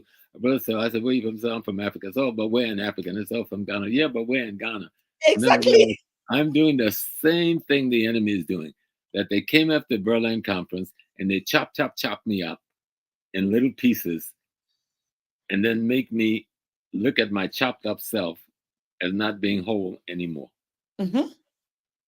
Well, right now we're going to sew up all of the chop pieces like they did Osiris. We're going to sew ourselves back together. So we're just one Africa. We're One, just Africans. we're Africans, period. Period. Oh my God. Yes. Mm-hmm. We're Africans. As a matter of fact, it's so cool and it's so easy, like you said, because they make us suffer. We ourselves, we suffer in this dilemma of trying to locate, no, I'm different from this. I'm this. No, no, no, no. There's no difference. You're one. Yes. See my And we nose. know that the Sudan, well, if we took the major rivers in the Congo and put the appropriate hydroelectric dams on it, we could provide just from the Congo rivers alone all the power the entire continent of Africa needs. Okay. Just from the rivers in the Congo alone, we could provide all of the electricity that the entire continent needs. And yet, all of these criminal enterprises, the American and Canadian and French and Australian and British and Italian and German, and what's the other one? The Israeli corporate structures that's draining the wealth out of Congo have not done anything about hydroelectric plants. We don't need any nuclear power plants in Africa.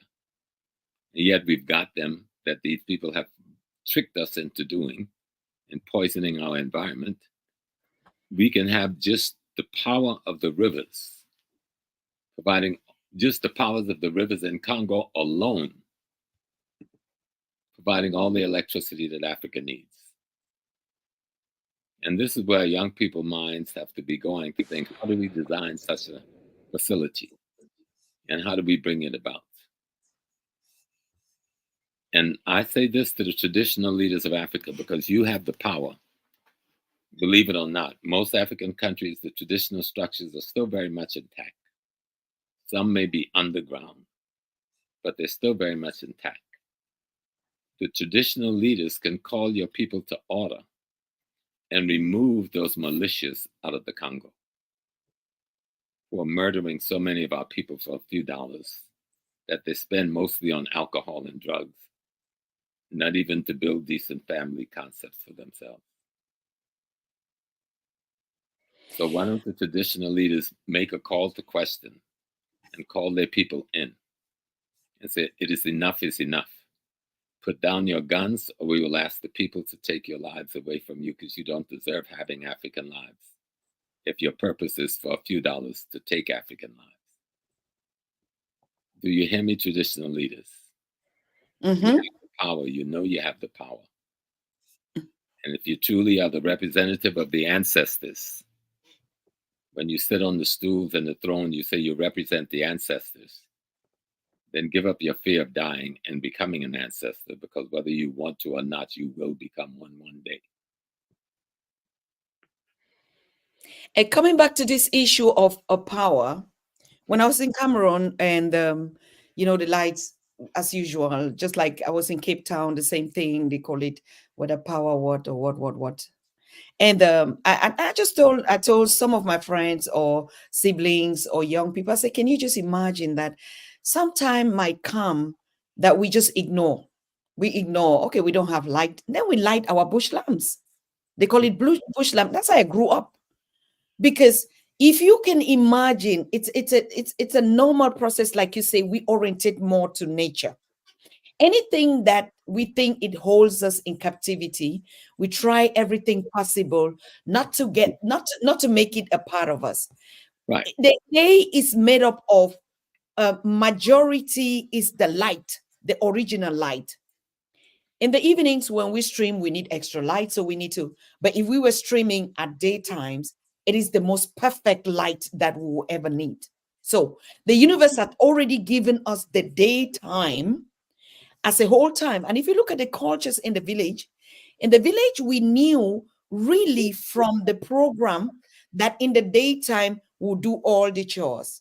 In the evening, when we come, when mother and father and we're preparing food, and what we do is they will know that they just need maybe just 2 hours of light. And so we'll light up our bush lamps. Today is an accessory that is in luxury hotels, these bush lamps. And we would do that and use it for 2 hours, and we go to bed. And then when the cock crows, we wake up, we know that is time, right? And so there was no confusion about what we need to, when we need to use light. And so, of course, there were no gadgets or something like that. When I say some things like that, some people always tell me, oh, you have a very old spirit, Dr. Tata, and like I said, yes, of course I am. Don't you know? Just look at me and look at the ancestor that I could be and the millions of them. Yeah, because I think once we always get into these traps of this, and we want to reflect and say, like for me, I can really live without, honestly, Prophet James, I can live without. If there's no Yeah. light, Yes. I light my bush lamp, or I just don't need light. No, Sometimes daytime would come. that is true. But there is a fundamental reality about our numbers and a lot of other necessities in the world today. Even ancient medicine was modern medicine for that time. See, modernity does have a reality. There was a time we didn't decide that walking 2 miles was necessity. Then one day we started walking. We go, oh, this feels good. And so I want to eat the fruit on the mountaintop. So I will climb to the mountaintop today and eat some fruit.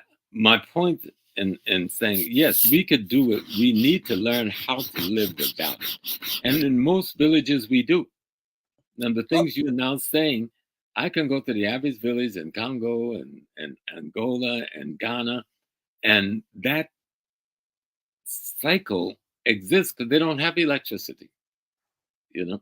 So we do just that. But we have a car in the garage right there, right? And I'm saying we could use modernity without exploiting ourselves, you see? And the exploitation that the European have made a part of, but he hasn't made it. It is his reality. We have adopted that exploitive reality. We do not have to exploit the human being or corrupt nature or poison nature. The difference between having the power of a river turning a turbine and I have an artificial creation out of uranium to turn a turbine that would poison the entire environment is immense. So we don't need nuclear power plants. Matter of fact, there's a young man in Zimbabwe who has come up with a generating process that doesn't require any fuel. So the government people was asking him, well, how does it work? And I never thought of it, even though we talk about it, right? He says, oh, God has provided the energy in the air, the total environment. We never think of it, but here we are having this broadcast. There's no wires hooking you and I up. We're sending this energy, and we're using the energy that's in the environment. We send radio waves, we send pictures, We send all kinds of things in the thin air, but it's not thin air at all. It is a multi powered energy grid that is the world itself. Mm-hmm. And when we talk about spirituality, those who become priests and really train, they know how to tap into the energy that's in the immediate environment in which they find themselves. Mm. But we have lost much of our science because we have been prohibited and restricted from training the next generations in the science. And so we need to get back to some of that understanding. If I can make a telephone call without any wires to someone in Germany, how are you hearing me? What is carrying my message? Mm-hmm. Right? Then I can walk on the earth every day. When lightning strike the earth, we think it's coming from the sky, but it's really coming from the earth going to the sky. We never think of it that way. We never think all that energy is in the earth itself. Mm-hmm. And yet we walk on it every day, not understanding that we have absorbed this energy, but we have no way to process. So we lose it just as fast as we absorbed it because we're not trained to process it in a way that we can use it deliberately. But all of that gets to our sacred science. When are we going to build a university, whether it's a hut or multi-level building, that will teach our sacred science again? It's coming, Prof. We are Africans. We Africans, That's I by know. us just knowing who we are first. Yes, I That's agree. the beginning. And so we are capturing ourselves. We're meeting ourselves again. We're getting to know ourselves again. And then to express that which we know as ourself again Mm-hmm. and accept no other definition in its place. Because none is worthy of our ancestors. And we are they having this current experience. And they were us having the past experience that led to this current experience. And so, as we analyze the past experience, we can better manage the current experience. So, when we come to ourselves being remanifested as our children or grandchildren in tomorrow's experience, we'll have a better world to Mm. be. Good. Thank you, Prof. I think we're almost rounding up. Anybody that has any, I don't know, I think I can take one call for today. We are starting this series, We Are Africans, and we are getting, we had said this 2 3 years ago, 2 years ago. We told you we were putting a classic of particular lecturers that would actually be taking us through, but we didn't know how actually it was going to be. But we just figure out now that we're going to be having permanent lectures with permanent lecturers selected to actually take us on this. Professor James Small is one. On the continent, we're going to still look at it carefully. Who are we going to touch in terms of the same, under the same umbrella? Because we have to connect all the energies, and then we look. But we already know that Professor Obati Shaka is one. We already know that I don't know how, I haven't talked to him, Prof. Dr. Wade Nobles Oh, no. one, because we know he's the best psychology in the Oh, world. Um, so Wade and his queen, um, there's no way that we could go forward without them. And they know Yes. that they're my teachers, and they're my he's my elder by I think 3 months, but he's still my elder. But I'm his soldier out in the field, so he can instruct me and I can instruct him. Mhm. So, but Yeah, so I know Omo he is would talking be about honored to be there. Joshua. Yeah, and I'm Mhm. sure Joshua would absolutely um, be one of the persons on the continent. I've been trying to dissuade him, but he's so busy. Nana Kwabena Nketse, the fifth of He's Esukado. busy. That's okay. Yes. Yeah, But we it's just need a another couple of, reason. it must not be too much because we don't want to Yeah, stretch out. Now we know who we are. Now it's about talking about the identity within us, the different aspects that make us unique and describe us to who we are. So Mhm. those the components like you were talking about, we do a certain ritual in certain formats. These are the kind of explanation where we take a topic on what actually it is. We treat it in different formats, but under the series of We Are Africans. Because upon everything, the most confusing thing that we've had is who are we? And we keep Yeah, saying the knowledge of who we are. Yeah, we have to study self. We have to know who we are. But we never, ever really still came to say, but who are we? Now we know who are we by our names. We are Africans. period. Period. Mhm. And I think that is the first biggest step we have to take.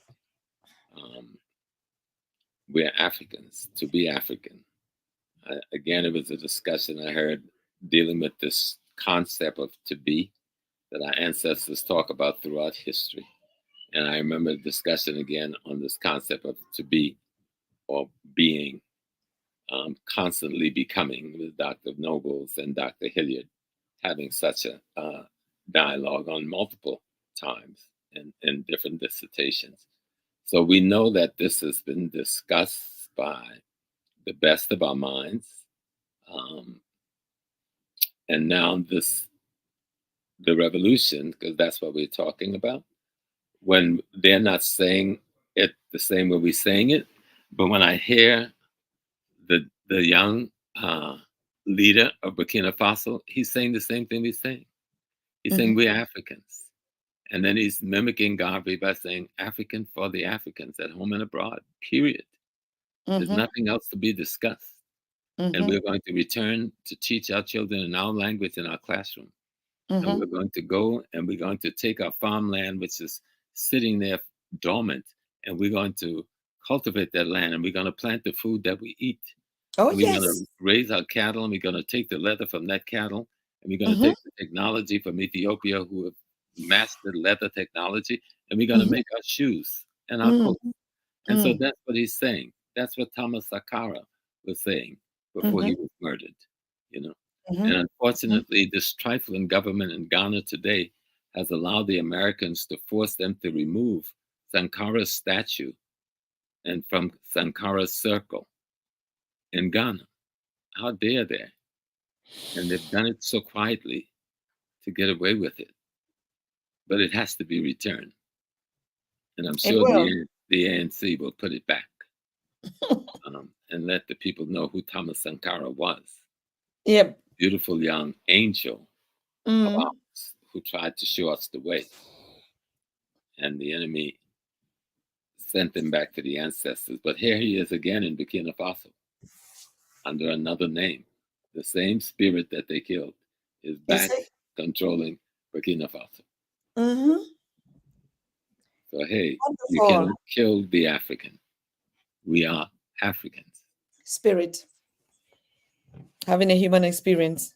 Absolutely. Mhm.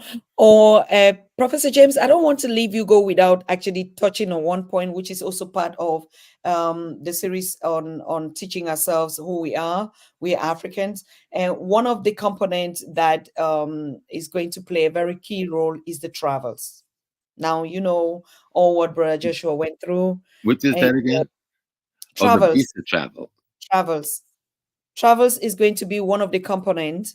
Hmm. um, we want to offer Africans, us, those who actually want to stretch forward or to go beyond just us sitting, to be able to move. Like I know you're putting out a trip, Hmm. sorry, a trip out to Egypt in June or July. I think July. July. Oh, July, last week in July, first week in August. The first week will be in Kemet, and then the next week or two will be in Ghana. For some people, it would be 1 week in Ghana. For me and others, will be 2 weeks. Because there's some people who are just going to Ghana for 2 weeks, and they will meet us there when we arrive from Egypt. There's some people who are just going to Egypt for 1 week, and then they're going back home. But there's some people going to Egypt for 1 week, then we will go to Ghana, and we will meet others who are arriving in Ghana at the same time or the day before, and we will continue our pilgrimage with those groups. Um, the trips to and I think we had discussed this before. There's some who do these trips just for capital. Um, the African Pilgrimage Project and the Cultural Heritage African Tour, we have never profited a penny. Every money we make, we take someone who's unable to pay for themselves, either students or an elder. And Dr. Jeffries and I have done this, and Sister Leah Williams, an ancestor, so who's our third partner, for over 40 years. And so we still do the same thing. Even though Dr. Jeffries can't travel like he used to, I've been doing it and will continue as long as I can do it. But it's not just, we're not partying and hanging out. We're not going to Ghana to dance. We're not going to Kenya to dance. We're studying the history and the culture, and we are talking to one another about what it is that we're studying. We're trying to experience our people. We look at Kemet as being the ancient culture, and they've left its remnants and tools. But when we get to Ghana, we're looking at the living culture. That same culture that was in Kemet is still living and breathing in Ghana and Nigeria and in Cameroon and in Chad and in Nigeria and so forth. So that's we're going from looking at the ancient culture and what they've left us. Then we are going to look at the ancient culture, the contemporary culture that's being lived and practiced today. And we will have naming ceremonies. We will meet at palaces with real Amanhins, with real chiefs and kings, and they will lecture to us and tell us what we're doing. We will also do things like hiking through the herbal forests. We will go to the botanical gardens. We will go to museums. Ghana has some very beautiful museums. We will visit memorial sites. We will pour libation to ancestors. And we might hang out with, you know, Reggie Rockstone at one of his clubs and do some high life or some African beat or some, you know what I'm saying? We do that too. Reggie's my main man, and he's got a few very nice clubs. And anybody who is in West Africa know Reggie Rockstone. So I'm like his father. And then I've got Alligator, a young artist who I've worked with for a few years, who's like my son. We may go to his place and let the young people show us some new dances and new steps they've done. And just walk among the people and the community and feel the people and experience them. We will visit places like the Du Bois Center, the George Padmore Center, the Kwame Nkrumah Memorial. All of that will be a part of the project. The Canopy Walk, if you want to really experience nature from high above, if you're brave enough to do it. I don't do it anymore. I'm not that brave now that I've gotten older, but I will take you there to do it. Like I said, we'll do the botanical gardens, we'll do the herbal forests, and all of those things are part of, besides eating at some wonderful Ghanaian restaurants, you know, and relaxing at some of the finest beaches Africa's got to offer. Yeah, you know. We will also visit the slave dungeons and pay respect to ancestors who lost their lives. Many ancestors who never got on the slave ships, who was held in those dungeons, but was kept back there as workers by those who had us under kidnapping and colonialism. Their ancestors are still there. And we will just walk around Africa as Africans and experience ourselves, for a while, a few weeks. Wow. Yeah, because I think it's very important when now we know who we are to begin to actually enjoy who we are. Mm-hmm. It's been a long of too much fight. Now we don't want to fight anymore. We just want to enjoy the brand. We Let me just tell want you to one of the most beautiful things I saw, Susan. I was in Ghana last year, and it was wasn't Emancipation Day. It was Independence Day. It was one of the great big holidays, and we were in the Abori Botanical Garden, and all of the families were there. I've been going to Abori for years, But this is the first time I saw Africans coming to just relax with their family Hmm. and to bring food and to lie in the Yes. blanket and invite you to come and eat some food with them as you're strolling past and Hmm. playing their music and playing football in a bori, just enjoying themselves. I go like, now Yes. this is what we've been fighting for. Mm. We're not trying Mhm. to get to America or Britain to do this. We are taking our Africa Mhm. and we're loving it. That's what. That's And it it. was That's what so I'm saying. it's like huge. Mhm. Yeah, Mhm. It's that was time for Africans to actually enjoy the Africa that the slogan mm, the African want um is breaking down now to Africans having another experience apart from just fighting, but the Africa that we enjoy the benefits of being an African. We gift to ourselves. We give the gift back to ourselves of being African. Whether it's the joy of dancing, eating together. We have to being African has to be sexy. And like mm, we say, it has to be a slay thing. Like I'm African. Oh my God! And everybody just sees the all the benefits coming out of it. So that's the narrative, and not just the narrative, that's the spirit of the original African that we mhm, are installing back in our lives, in our circles, in our families. We need to be able to laugh again. We need to be able to drink enough water. We need to be able to just sit and just sometimes lazy and do nothing and just say we are Africans. It's yeah. enough. You're mother of humanity. You've worked a lot to create the whole universe. And even though all the things that have been happening to you, and we just sit and relax, like you say, on that beach and just look at the Mm, skies, listen to the rivers and the waters, and just say, I'm African. I think it's mhm, enough sometimes, yeah. Prof. I agree. Mm-hmm. And that's what we have to do more of.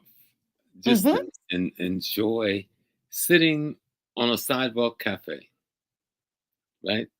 And having a nice, I'm going to say we on the program, a nice cup of tea or Mm-hmm. coffee, Mm-hmm. you know, and enjoying ourselves, Mm-hmm.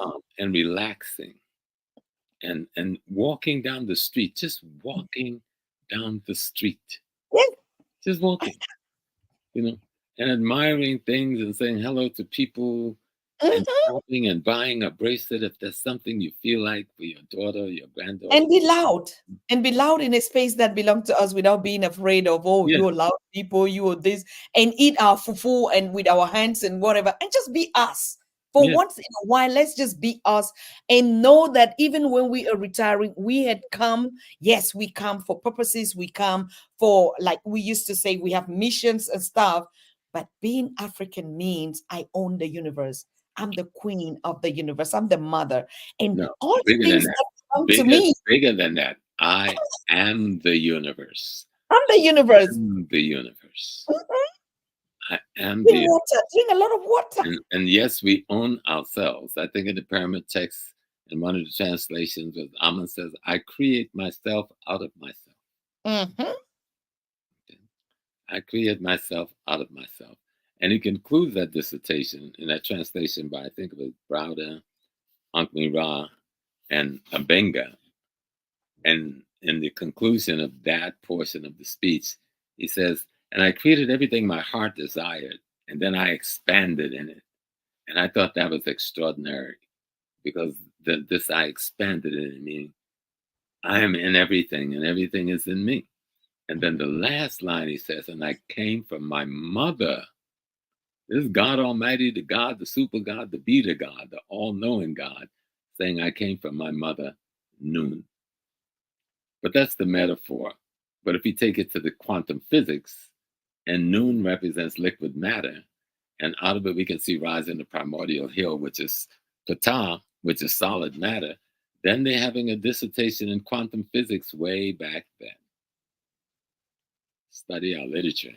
It's fascinating, Oh my fascinating, God. fascinating. I cannot imagine, like, what is the thing that we don't even visit, like you said, these ancestral things, or even our spirit in the artifacts, like memories, so the stories, read the books, you see it because it's all in us. So I'm really, Mhm. really thankful that this year is bringing the harmony, like in the goddess of my art, the Well, balance. see, all of my ancestors are right here, and I I'm come and visit seeing. them every morning so they can know that I'm here with Sister Susan, and they love you. My mother be smiling at you all the time, and so let them know that we're aware of them, and all of my nice friendly deities. They're all over here, just enjoying you and enjoying us, because all energy is received by energy, and all matter is a manifestation of energy. And we may think there's nothing to matter. It seems so, how do you say, mundane. It seems so nothing. But yet, every piece of stick, every bush got energy in it. And it both receives energy and gives off energy. So one day we'll have maybe someone come on when we get there and talk about how do you set up a shrine for your ancestors in your home. Oh, we already have. We have somebody Okay, good, who, yes. good. Yes, we have who is I think brother, he talks also about the African indigenous calendar a lot. And one Uh-huh. time he has actually talked about that, teaching us again how to set the altars in different format, how you want to do it. And then we also going to have a sister. She's going to be really on meditation on how we Africans use our just leave water flow, and you are already in it. How we connect. Hmm. Yeah, because even on the trip this summer, there will be a sister who will be bringing a contingent out of Bermuda, Hmm. and she is a master yogist, and so she will be teaching yoga, offering yoga classes throughout the trip in Hmm. Kemet and Ghana this summer. Oh, wow. So what about us on Pan African Daily and the trip? Well, Pan African Daily has been ordered and instructed to be on the trip, and so that we can film this. Like I've filmed over the years, we've had different people film our pilgrimage, but then they disappear with the film because everybody Mm. thinks they're going to become Spike Lee, I guess. They film you, and then all of a sudden they disappear with all of the tapes, and most of them the ancestors have taken them already because there is a law in nature that you cannot violate. There's certain laws you cannot violate. There's a price to pay for violation of law. Without going into detail, I think everybody understands what I'm saying. Yes. The price to Yes. pay for violating law. So it would be wonderful if Pan African Daily TV could chronicle the trip this summer. And I know there's one period that we're going to be in Kemet. A couple of days we're going to intersect with Dr. Charles Finch and Brother Tony Browder. And Tony and I have spoken about this. So if we can have that rendezvous with Dr. Finch, which is one of our extraordinary scientists, and Egyptian master historians and technocrat, and Brother Tony Browder, who has been engaged for years in an actual archaeological dig in Kemet, the group I think would have a wonderful moment with them. So we're trying to arrange that with Dr. Finch now. Okay, people, you hear that? I mean, the next time Professor James is coming here, we would announce because the series is actually going to be permanent. It's not going to be like, oh, we don't know when it's coming. It's going to be a permanent series. When we say every Sunday is every Sunday with this or that. But you already hear it. I'll be posting, I'll be sharing the flyers of the trip so that we can start planning now. If you can go, somebody that wants to go, just share to them. We're starting, like somebody wrote in the chat, and I really love what he said. He said, Professor James, a lot of people go to Egypt on business trip, but from what we know you and the Sons of Africa and Baba Leonard Jeffries, it has been a pilgrimage. It has always been a pilgrimage. And on that Absolutely. note, also, I also want to really say it, even us, we used to do our event, the Pan African Daily TV Festival. And it was for us a cultural festival. But now, since 2023, it is a pilgrimage. It's a pilgrimage where we all gather together and Mhm. just talk about it. And I love this because it's coming at a time where we'll be hosting in 3 months, and the main topic is just we are Africans. Yeah, Period. and I may We're show up in Germany this time. Africans. We just Africans. We're gonna We be are, doing a lot and, on that and theme. We are we are the Africans. beginning of humanity itself, Hmm. and we have not changed one bit. We have just lost our memory somewhat. As we Hmm. gain our memory back, and Dr. Nobles again, wait, I'm talking about you. You do this whole piece on remembering and Hmm. memory, and it's important that we really learn to remember again, and that's what come being healthy again, taking care of our bodies, doing our exercise, eating correctly. All of that is a part of our spiritual development. You know, Hmm. reading the right literature, feeding your mind with the appropriate knowledge and information, traveling Hmm. to the right places, even the places near to you, doing a family tree, going to the plantations where your family once were if you're in the Americas. You know, learn as much as you can about the people who lived in Mississippi, Alabama, Arkansas, South Carolina, and different places. So you feel the energy and you become a part of the genesis of those ancestors that they as they had to recreate themselves Hmm. here in North America. Hmm. We had to recreate ourselves Hmm. without stop being ourselves. That's the key. Hmm. We didn't recreate ourselves and leave something behind. We created and recreated ourselves without stop being ourselves. Hmm. You know? And now Hmm. we have made our way back home. We know where we come from. We come from Mm. Africa. We know what we Yes, are. We are an African. African. We are African. That's all. We're African. It's so beautiful to be, and we tell us the children the same thing. Okay, thank you very much, Prof. I know you have to Yes, go. my dear sister. Mm-hmm. Yes, I'm going to go and celebrate my dear sister Viola Plummer from the December 12th movement. They have a fundraiser in Brooklyn for her today at the Bed-Stuy Restoration from 3 to 7. I just want to go and tell that ancestor spirit how much I love her. She was a warrior queen, and she went back to the ancestors about a month now. And so we're going to Jesus. celebrate her today. Yes, bring all our love to her. And Yes. we know she's very fine, and she's already on the way back here. So Oh, yes. she had Yes. already been. Yeah. Mhm. Thank you very much, Prof. Thank you, Sister Susan. Peace and blessings to everyone in the Pan African TV world and family.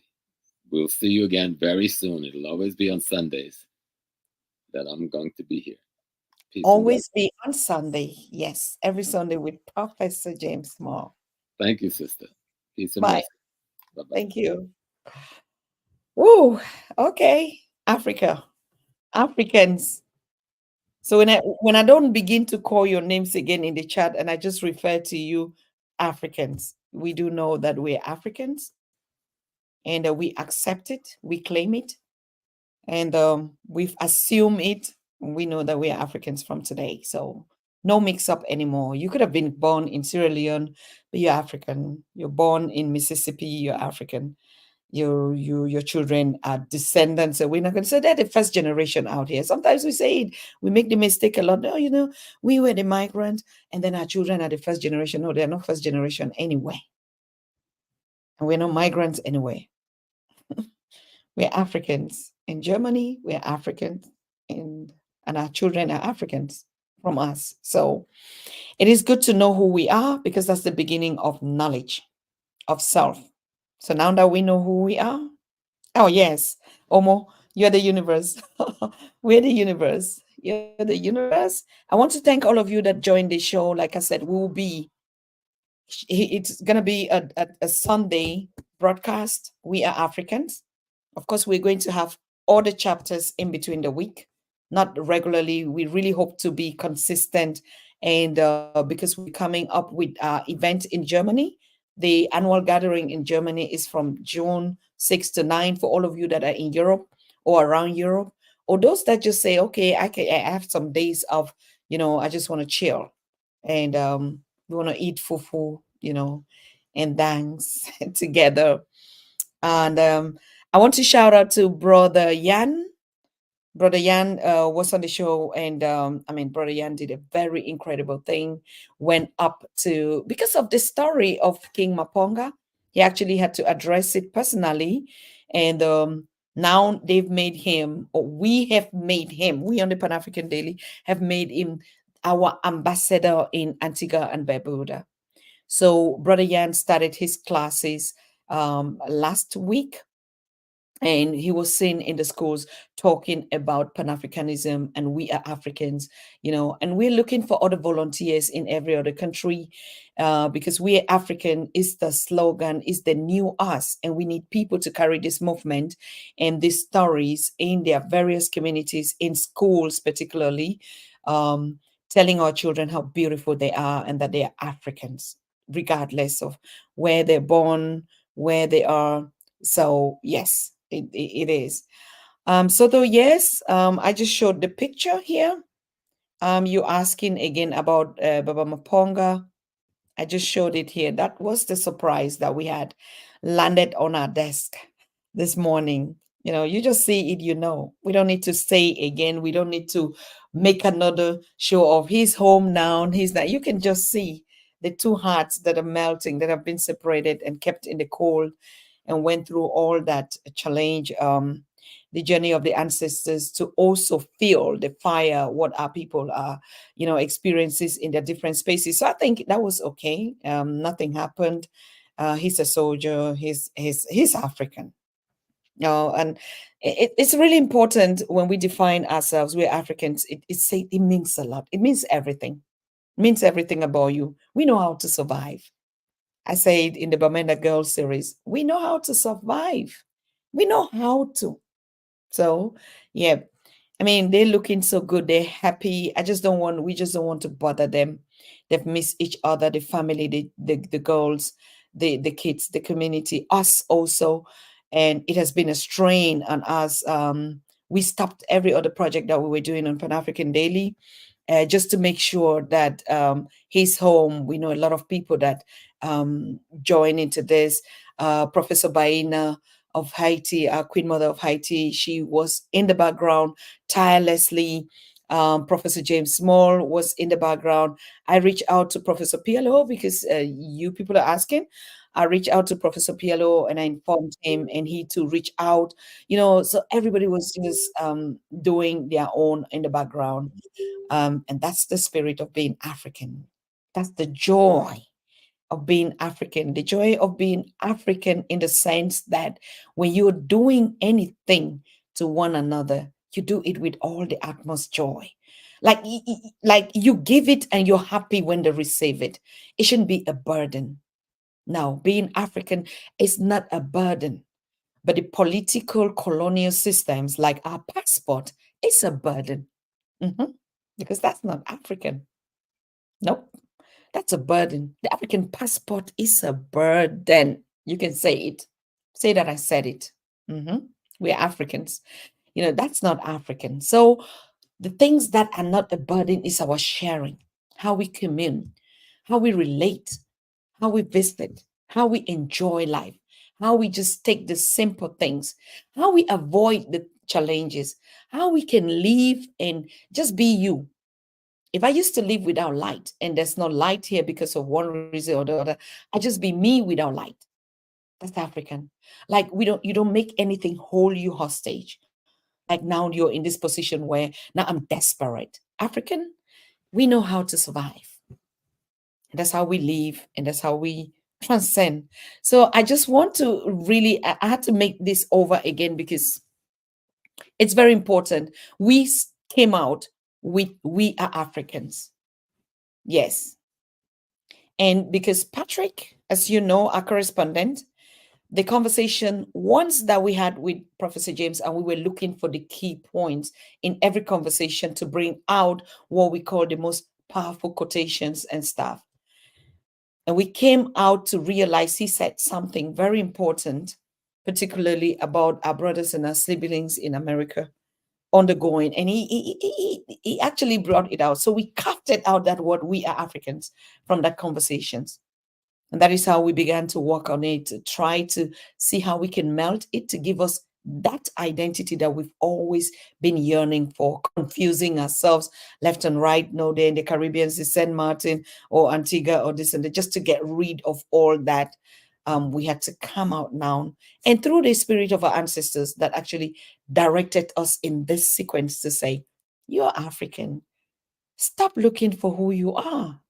Stop searching for the meanings. You're just African. And it was so soothing. It was so comforting. It was so uplifting and so empowering to just sit and just relax and say, I'm African. Wow. And stop, tingling around what it means, how it means, where I come from, who are my siblings, my bloodline, going to do ancestral tests and this and this. For what? Like our sister in Australia, she's watching me. Prof told me, we just want to send you all the love. You're African. If South Sudan is not safe and conducive because of what happened to you, go anywhere on the continent. You're African. Even right there, you're African. Okay, you're African. We just connect and be that one family. So there's nothing to worry about. There's nothing to research it again. Mhm. There's nothing to get confused again. There's even nothing to worry about. Oh no, we had these names. They were this name. You are African. In as much as you just know, continue to, when you drink your water, who am I? I'm African. It's enough. And please, we're going to drink a lot of water. And I will be telling you why. I'm just not telling you. I keep telling you 2 years ago, two things are asked from us. Two. The revelations I had from the Detroit conference from our queen great grandmothers who asked us to put our phones on 12/12. It was not my making. It coincidentally happened that it fell on my birthday date or at the whatever. 12/12. I gave you that message. Number two, drink water and just mind your African business. Just drink water. And you have to drink enough. But there's gonna come a time really how when I would really break down why we need to drink water and mind our African business. It's very important. You see how we go from health to health, from health. Drink water, drink water, drink enough water at least. Anytime you train your system into drinking it, honestly, it heals everything that I can say. Water just heals everything. If you're drinking it consciously, that's the purification. Now, like we were saying, libations, that's part of the biggest thing. You look at every system, from every religious bodies to everything in every format, water. They're using it for baptism, use it to cook food. Can you just cook food without water? When you look at the substance rice, rice is water. Put the grains of rice and don't put water. What comes out? Rice is water. You put the grains and you put water, and then it sucks up and swells up. Then it's water. Okay? Everything is water. You are water. Drink water. Mind your African business. You're going to see a tremendous change in your mental health. Big one. Yes, you love rice, but if you don't put water into rice or more, it's nothing. It's water. Rice, as a matter of fact, is water. Yes. Now you can begin to be conscious of it. You just put small quantity and you put water, and then you see it fills up. It just absorbs the water because rice is water. Okay, so yes, we drink water, we dance. Cheryl say, yes, we are water. Yeah, we are. We are. That's the spirit. The spirit is water. Hmm? So when you drink water, mind your African business, particularly whether it's you or you're relaxing or what. It's just I drink water and mind my African business. I'm African. So thank you, people. What's tomorrow? Monday, Tuesday. I'm not quite sure if we're going to be live, but on Wednesday we're going to be live because we'll be having sessions with our young youth in focus program that is coming up with our young executive. They're back on track, and Petrina, Eugene, all of them are going to be coming back on their own series called Youth in Focus. So we want to give them that opportunity, and they need support a little bit, advice, guardians, and stuff like that. So definitely we'll be live on Wednesday, but we don't know if there's a break in. You know, us Africans, we're so full of diversity. Mhm. Must not be negative ones, okay? Could be just positive ones. And just like my friend Kwame said, Susan, do it when you feel like you want to do it, because that's the moment. It is the moment and the time of the ancestors. So that's what I'll be doing. So we might see ourselves tomorrow. Like I said, there's nothing actually planned, and we don't have a guest. And but we can see us tomorrow. If we don't see us tomorrow, we see us on Tuesday or Wednesday. Okay.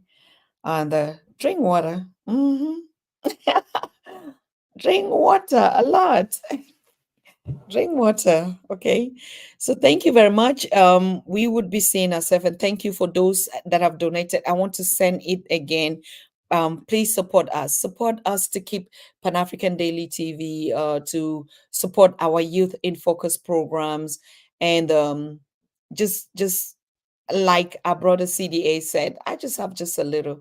That's African. We're not giving you an amount. We went out of all these programs and all these projects that we were hooked up into. No, you have to be a member, and then you pay €5 every day or monthly, and the €5 Pan-African Daily gets €1.50, and the rest of the €4 or €3.50 goes to the organization that is asking for all that. Or you all, in some organization, you have to pay a membership of $1,000. Of course, when they have projects, fine. I mean, what are we doing with the money? We're not going to cut this money that we work and eat. And we're not going to season the money, paper that is money. We're not going to chop them up and eat. There's no way. We have to transform it into something. So if you're giving to Pan African Daily, you're transforming the paper format into something else. Okay. We have bills to pay. We have a lot to do, and we need your support. Sometimes people accuse me of, you're not doing enough by telling us how we can help. And so I thank God I remember it. I'm on it. I'll be constant on it. And I like the ones that are reminding me in the chat all the time, like, how can we support? Because we don't have a cash app. We don't have no super chats anymore. We don't have no source of getting the support. And all these projects, like you see, the pilgrimage projects like that Professor James is talking about, if you look at the Pan-Africans that are known commercials, you should know. Not all Africans, not all of us Africans are Pan-Africans. Not all of us Africans are Africans. We know that. And not all of us Africans are really standing on being this Africa, or changing, or standing for the freedom of the African people. It's a fact. Am I the one creating it? A lot of Africans even talking, and they're business people. Yes, they talk for business. Even to tell you about Africa, you have to book them and pay so much money, and they talk for business. So we are not a known commercial, you know it. And we totally went out of the system of holding our people have to pay through this and this and this from the services that they think they provide. And we say, no, we're going through the open source on, because we don't want money to define us. Otherwise, we'll just be producing all our content, and then somebody will be making money out of it. Right. So, but we need that support. So Sharon is saying she's suggesting that we can do a Patreon, an extra page where we'll be producing the conversations on We Are Africans. This just the introduction, and somehow they're going to we will have a lot of facts inside that. It can be a free a thing here. They will bring it down. You know them. You know the teachers I call already.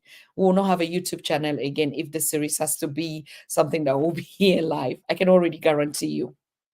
Yeah. So we have to create that Patreon.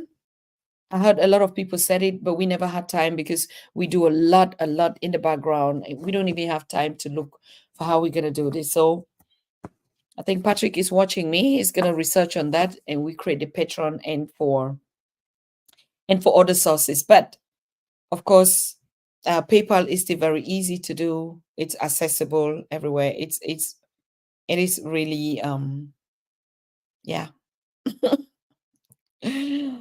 Okay, people, thank you so very much, and we see us tomorrow by the will of our ancestors, because I walk with them. If they say tomorrow, Dr. Tatah, you're going to sit there and tell this to my people and give this message, I'm just a messenger. I'll be here again just to do it. Yep. Okay. So I wish you all a good night, a good day to you up there. A lot of you are running out, trying to hustle, and it's okay. That's very fine. And stay safe. Trust in who you are.